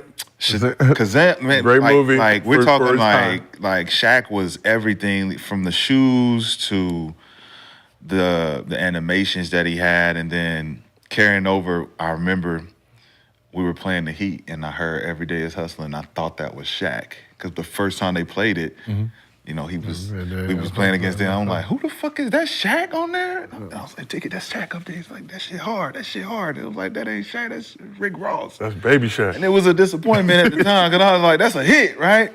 But Shaq, he always used to come to half court and we used to play around, and he used to always bet me because I used to always shoot from almost half. He's like, bet it, 10,000. Oh my God. 10,000, bet it. And I would hit that shit. Did he ever pay you? Hell no. Oh, I know. He don't mean 10,000 still too. Always Shaq owes you $10,000? Yes, that infamous All-Star Weekend, Vegas, and I dunked off the trampoline With the Elvises. Shaq. Okay. I bet you 10,000 you won't go and do it. Bet it. 10,000? Bet. Had my goofy ass up there. Hey, I got 10. The big Aristotle, man. Shaq, if you're watching this, send gifts, some Papa John's coupons, some General Auto Insurance. You know the best thing, Shaq did for just the game itself, besides the game itself, on court, just having a personality outside of hoop. Like you're talking about, a guy who was above life, and just to show the personality that he had and succeeded with it. So, when you talk about guys today, having personalities, being, figures outside the NBA, showing their personality, smile, the joke, and it all stemmed from, Shaquille. I think Shaq's impact on LA too. I'll just tell a quick story. I think it was the year he went to the Heat, but he came back, I think around Christmas time. Saw him at the Fox Hills Mall just rolling around. But he was like, he was present. You see him on the freeway in one of his various custom whips. We gotta go back though. Neon Bordeaux. Yeah. Blue Chips, great film. Let me tell you something about life. If you was 94, 4th grade, 5th grade, Neon Bordeaux, Blue Chips, Shaq, shit. You don't know nothing about no motherfucking basketball. You don't know nothing about no Shaq. Great film. You don't know nothing about Shaq, nigga. What? Shaq, Penny, what a great movie. I know. Shout out Ron Shelton. Talking about Kobe, how my ass takes. See, that's when Shaq, you different. You a different motherfucker. I ain't gonna lie, that was funny. It was funny as hell. That's what I'm saying. It's funny. I'm like, boy, Petty, y'all petty. different, man. It'll make him the great, though. I mean, he's irreplaceable. Irreplaceable. That's why when you talk about top 5 centers and all time, it's like, the only motherfucker got the best of him was Hakeem, and that was because he ain't ever get his face back. Shaq wasn't having that shit after that. Yeah, after he was young. What's so funny is, they'll put him as a top 5 center, right? But if you put everybody up for grabs and say, you have the number 1 pick in the draft, he's gonna go 1 or 2. Absolutely. He's gonna go 1 or 2. Them other 4 centers you got in front of him, you're not picking him over Shaquille O'Neal in a draft. That's where, when you talk about like ranking people, there's some people who's not in the top 5, but they are top 5. Right? Then you're not like, that's what I said, it's like, he's not in my top, he's in my top 5, right? But if I have the number 1 pick, I'm picking him over Jordan. You taking Shaq over Jordan? Yeah. Okay. Because, with Jordan, you still got to build the team around him, which you have to really, with Shaquille O'Neal at the sense is like, all right, I might not have Jordan, but I can find a 2 guard who can hit Kobe. I can find another 2 guard that can hit shots and then go from there. But whatever team you are building, you have to actually consider who has to guard him, who has to do all this stuff. So, when you're talking about somebody who's unstoppable, I will go with the unstoppable force, and then you have to figure out who you're going to pick after that to even try to contain what he brings. That's right? a unicorn. Yeah, we can say, oh yeah, we'll just foul him at the free throw line. Well, you have to have enough bodies to do it. Yep. That's a unicorn pick. So. Shout out his daughter too, Miara O'Neal. She made the McDonald's All-American. That's dope. His whole family's out there doing it. What's so funny, it's not a hot, like people will think it's a dumb take and a hot take, but you guys are fans, that's the problem. Right, you can sit there and you say, all right, I'll take Jordan. Okay, I'm gonna take Shaq. Now go, right? And then we're gonna go through all the greats. I got Shaq first, you get Jordan. Okay, I go, I won't even take Kobe, but then I got Kobe. Now go, you take Hakeem, right? Thinking that, the 19, 20-year-old Hakeem, the Shaq is, okay, after I get that, then you go, then I'm gonna go, then you go, and then we'll see if your team is actually big enough to, when I pass the ball down there, goddamn it, they had to put a zone in. They had to put a zone in to stop him. They confused it. They had to draft sorry ass big man who was taking steroids just to stop this dude. Yeah, and that was a Hey, bro, we'll pay. Hey, bro, we'll draft you. No, I'm saying like, I don't care if you don't play. You look they good. acting like I wasn't in the NBA with the dude. I'm like, yo, who got to guard this man? That was a Shaq without the muscle. That was a Shaq. That was a young Shaq, young athletic Shaq that had to go up against Hakeem. And a lot of people pick that, but it's like when you pick your 5 and I pick mine, you might have Mike and I might have Kobe, but you don't have a Shaq. Yeah, I have a Shaq. You taking? There's only one Shaq. You don't get to pick 2 Shaqs. There's dudes that they just are in the eras that they're in. When you put them in any era, they're just more like you can't take Shaquille O'Neal, and this is when I say this is how different he was. You take Shaq and put him in the 80s, 70s, 60s. You can't do that, right? You can't put him in those eras because he's just too strong, too big. They not ready for that. You put him in the eras after that, they're not built for that. So there's no era that was built for this type of player. Same thing with LeBron. You can't throw him in any era, right? Same thing with Jordan. You can't put Jordan in the 70s, 60s, 50s, right? If you think he's gonna give this era, right, 50s and 60s, what you think you doing in eras before the 80s? In 70s and 60s, and he gets to play against AAU teams, right? There's just there's these dudes that they are AAU teams. That's what I'm saying. There's these dudes. There's only rarely dudes that you can sit there and put them through eras. Hey, and that's the thing that I say about the Kobe-Mike comparison. Kobe had Shaq, Mike didn't. But if you put Shaq on Mike's team, Mike is throwing that bitch in there to Shaq. Like, go ahead, big fella. Ain't nobody stopping you. Why? I don't need to do shit. And when I need to do shit, I'll do shit when I need to do shit. And that was the Kobe, the Robin role. Like, I got to play Robin because look at this nigga. He's incredible. Like, what do you want me to do? I pick it up in the fourth. Big fella, you tired? I pick it up in the 4th. Like, even somebody like if you took like a player like Giannis, right? I think Giannis will struggle in the early 2000s.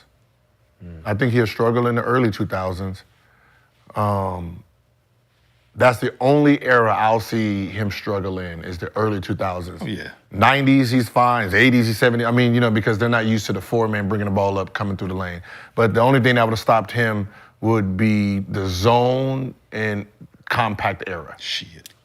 KG, Kenyon Martin, Rasheed. Yeah, but niggas like that, that's his size. But if they had to guard him full court, that's where his advantage is. But we didn't do it. Yeah, we get the fuck back. Get the fuck back. Just zone it up. But that's what I said. So like you can see, okay, only like for like 5 years in that early era. Then Say like 2000, 2005. Yeah, like 2000, 2005. That was a rough era, bro. I'm not. Yeah, that was a lot of people don't want to see that era. It was hard times. A lot of people like him going against. I don't care how good you think you are in this era. Going against Detroit Pistons, like they were just because it was just clogged for him.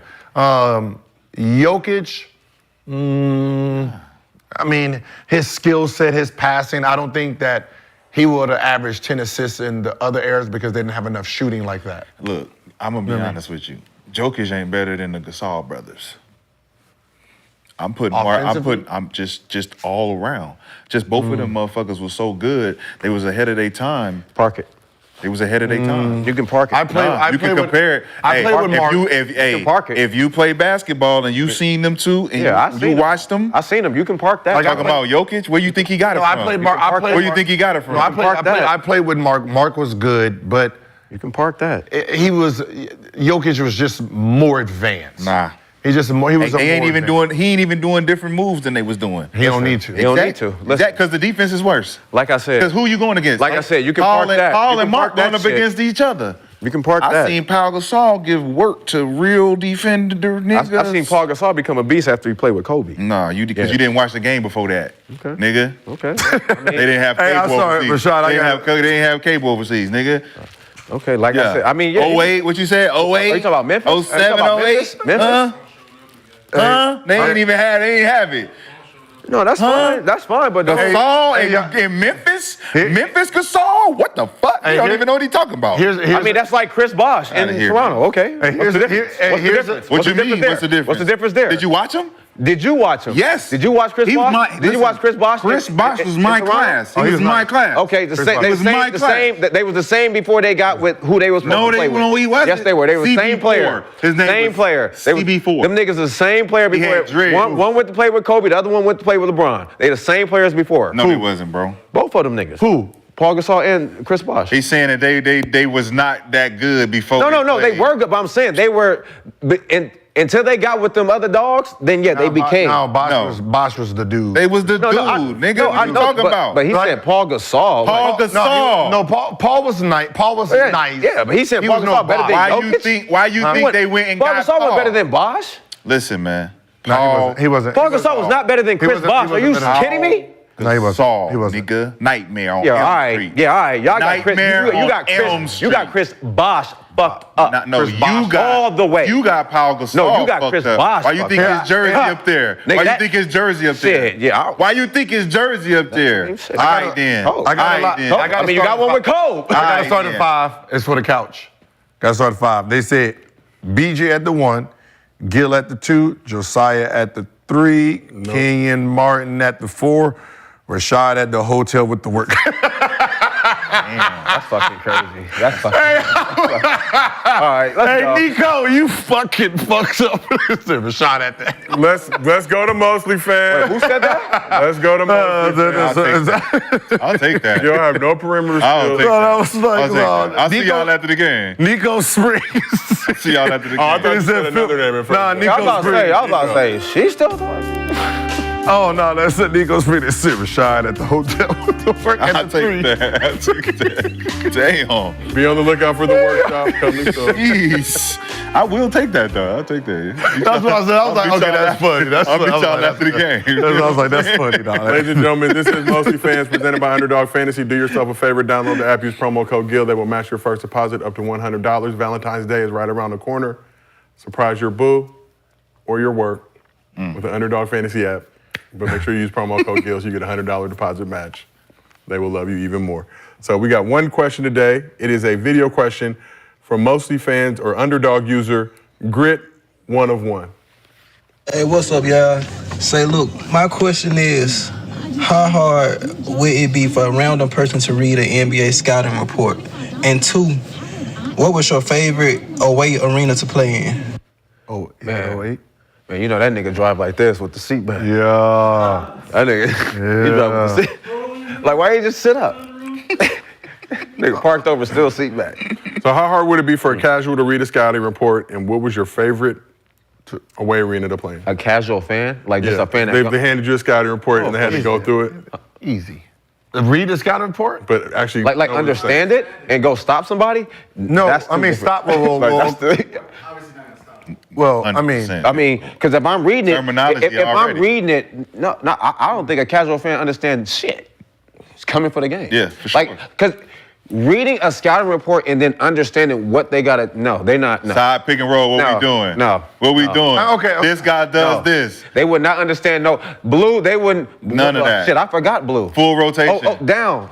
Down. No, Full they not. They rotation. not. No. Half rotation. That's why they pay. We going on the second dribble. That's why they pay to come going watch. on the second I wish a casual fan would tell me, hey, all you gotta do for some. Shut the fuck up. They got this play. Go. Out of bounds How much- OB. How much does that annoy you guys, though? And that's why I try not to do a lot of it on this show, because I respect what you guys have been able to accomplish. I never played in the league. How much does it annoy you when fans? But you start played, though. Stop doing that. But I'm just saying, but I'll never trade you some NBA shit. Like, but fans will try to tell you, oh, you should have just did this, that, or whatever. It's like, look, I don't mind a fan doing it because of the fan. I don't like when media does it. This is what I would have done. This is, and you're trying to talk.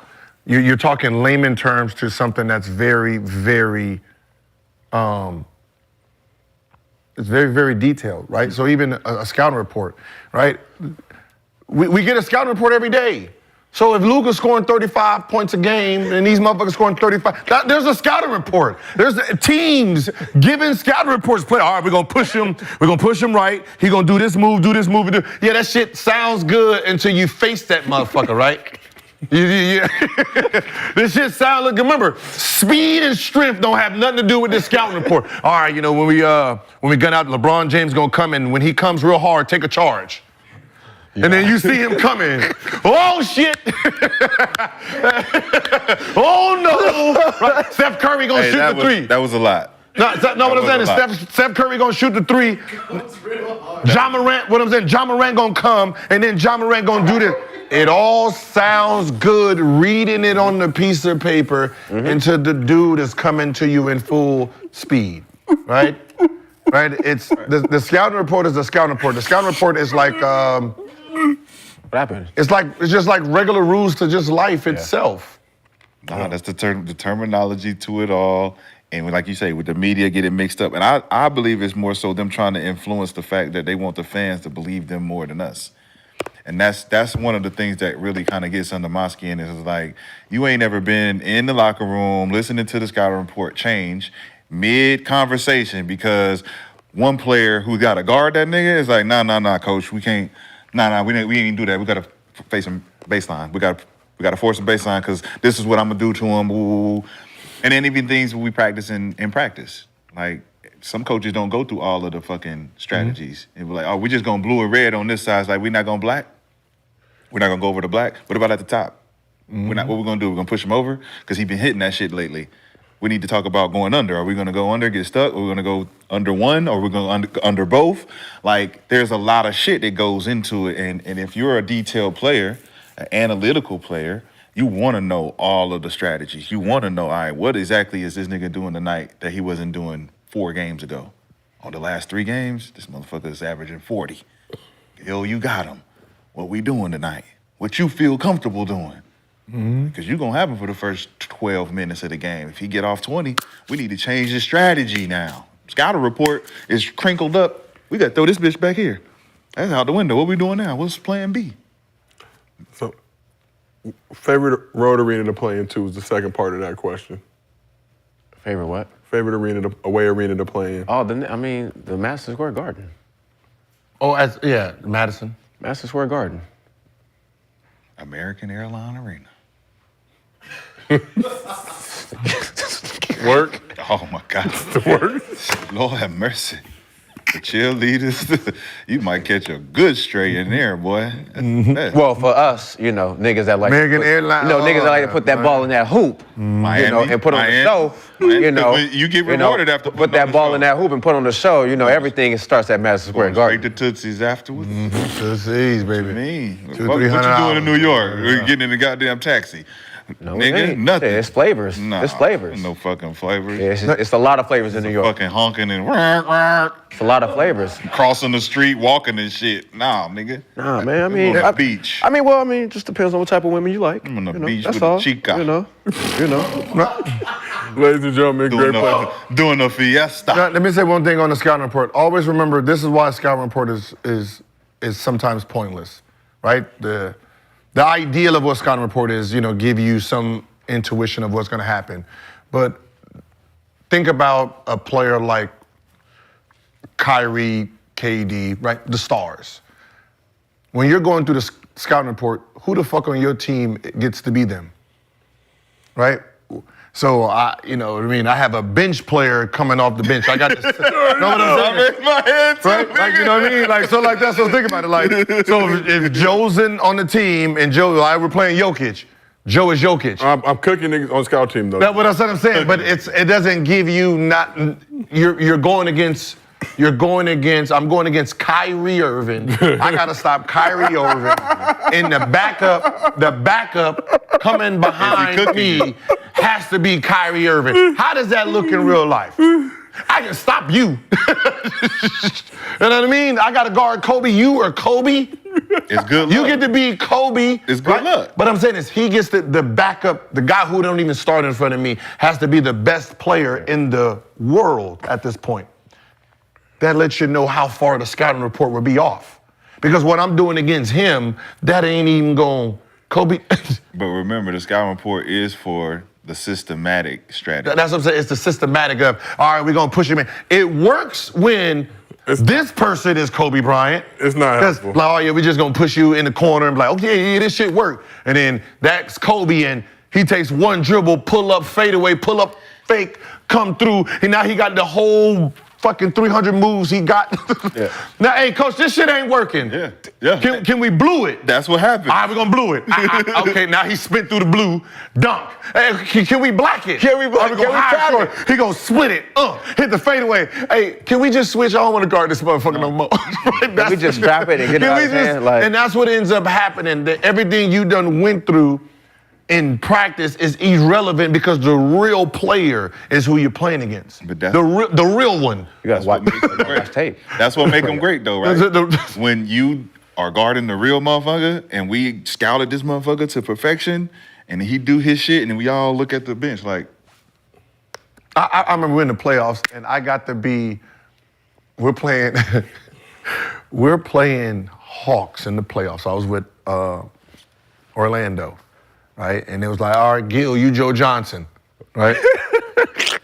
Right? Yeah, Gil, you Joe Johnson. I got a bad leg. I got a bad leg and everything, right? I can barely move this. Cooking. Hey. And I'm over there saying, y'all about to get your ass busted. I'm Joe Johnson, and I'm scoring today. Yeah. What happened to the real one? The real one comes. He gonna cook. What happened when the real one comes? I'm doing all that. I used to do the same shit. I'm like, oh shit, y'all ain't gonna be able to stop Joe if I'm getting off. Man, I don't even play. I don't even play. And Joe's 6'8", all of 6'9", and I'm 6'3", 6'4", giving y'all this work. Oh, y'all good luck for Joe. Good luck when Joe comes here. It's over. That was my favorite part. That was my favorite part of Scout Team is, hey, man, if y'all can't stop me, it's good night tonight. And it's good night. Hey, do y'all hate with... Nah, never mind. Yeah. What happened? After the show. Wait for it, or save it for tomorrow, okay, so we can make this thing stretch. It is Valentine's Day tomorrow. Make sure you get your boo flowers. Get your house in order. But this has been another... So when... they still like flowers? Cheap-ass gift. Giving out flowers. You're right. What you mean? You don't like giving flowers? Fuck no. This has been... Like I'm at a funeral. Another episode. That's what happens. The love dies. The love dies. If she like flowers... They let the love die. If she like flowers... They let it die. I was like, bitch, you ain't take care of my flower. Look at my flower. I gave it to you. My flowers. You like flowers. And chocolates? This is... If that's, ate all the if that's all it... the flower That's all it take to get it. Tap my face. This has been... So look, are you getting your girl flowers? What are you doing? What you doing? I'm not revealing my secrets. Okay, I'm all right. I'm a private man. Flower, I don't do that. It'll be more turned up than what you guys are doing. You're going to Catalina Island, ain't you? Sizzler coupons. Sizzler. Americana. Look, this Applebee's. nigga right here. Applebee's. You going somewhere extravagant. Me? Yeah, you. You know me. I like Got your duck shoes on and everything. I got expensive taste. We will discuss it tomorrow on another episode. You got to do something nice. We will discuss it tomorrow on another episode. Is you going to dinner? Good, we're gonna see. Okay, my brother do Gil knows. Let me just fucking with Joe. Every time you get ready to talk, you want to leave so bad. Goddamn. That's why I just shut up. I know. We just wait. That's some funny shit, bro. But Gil, you do that shit when you know I got a flight, or y'all got a flight, and he want to go for an extra half hour on. I get it. I got it. Okay. We got somewhere to be with 3. Okay, Man, don't you hate when the motherfuckers? Got you. Hey, you see them over there doing this, and we just like, all right. I got As soon as you get ready to talk, Gil, the people have things they need to do. You got it, Joe. We'll stop. Another episode of Gil's Arena presented by Underdog Fantasy. We'll see you on the phone.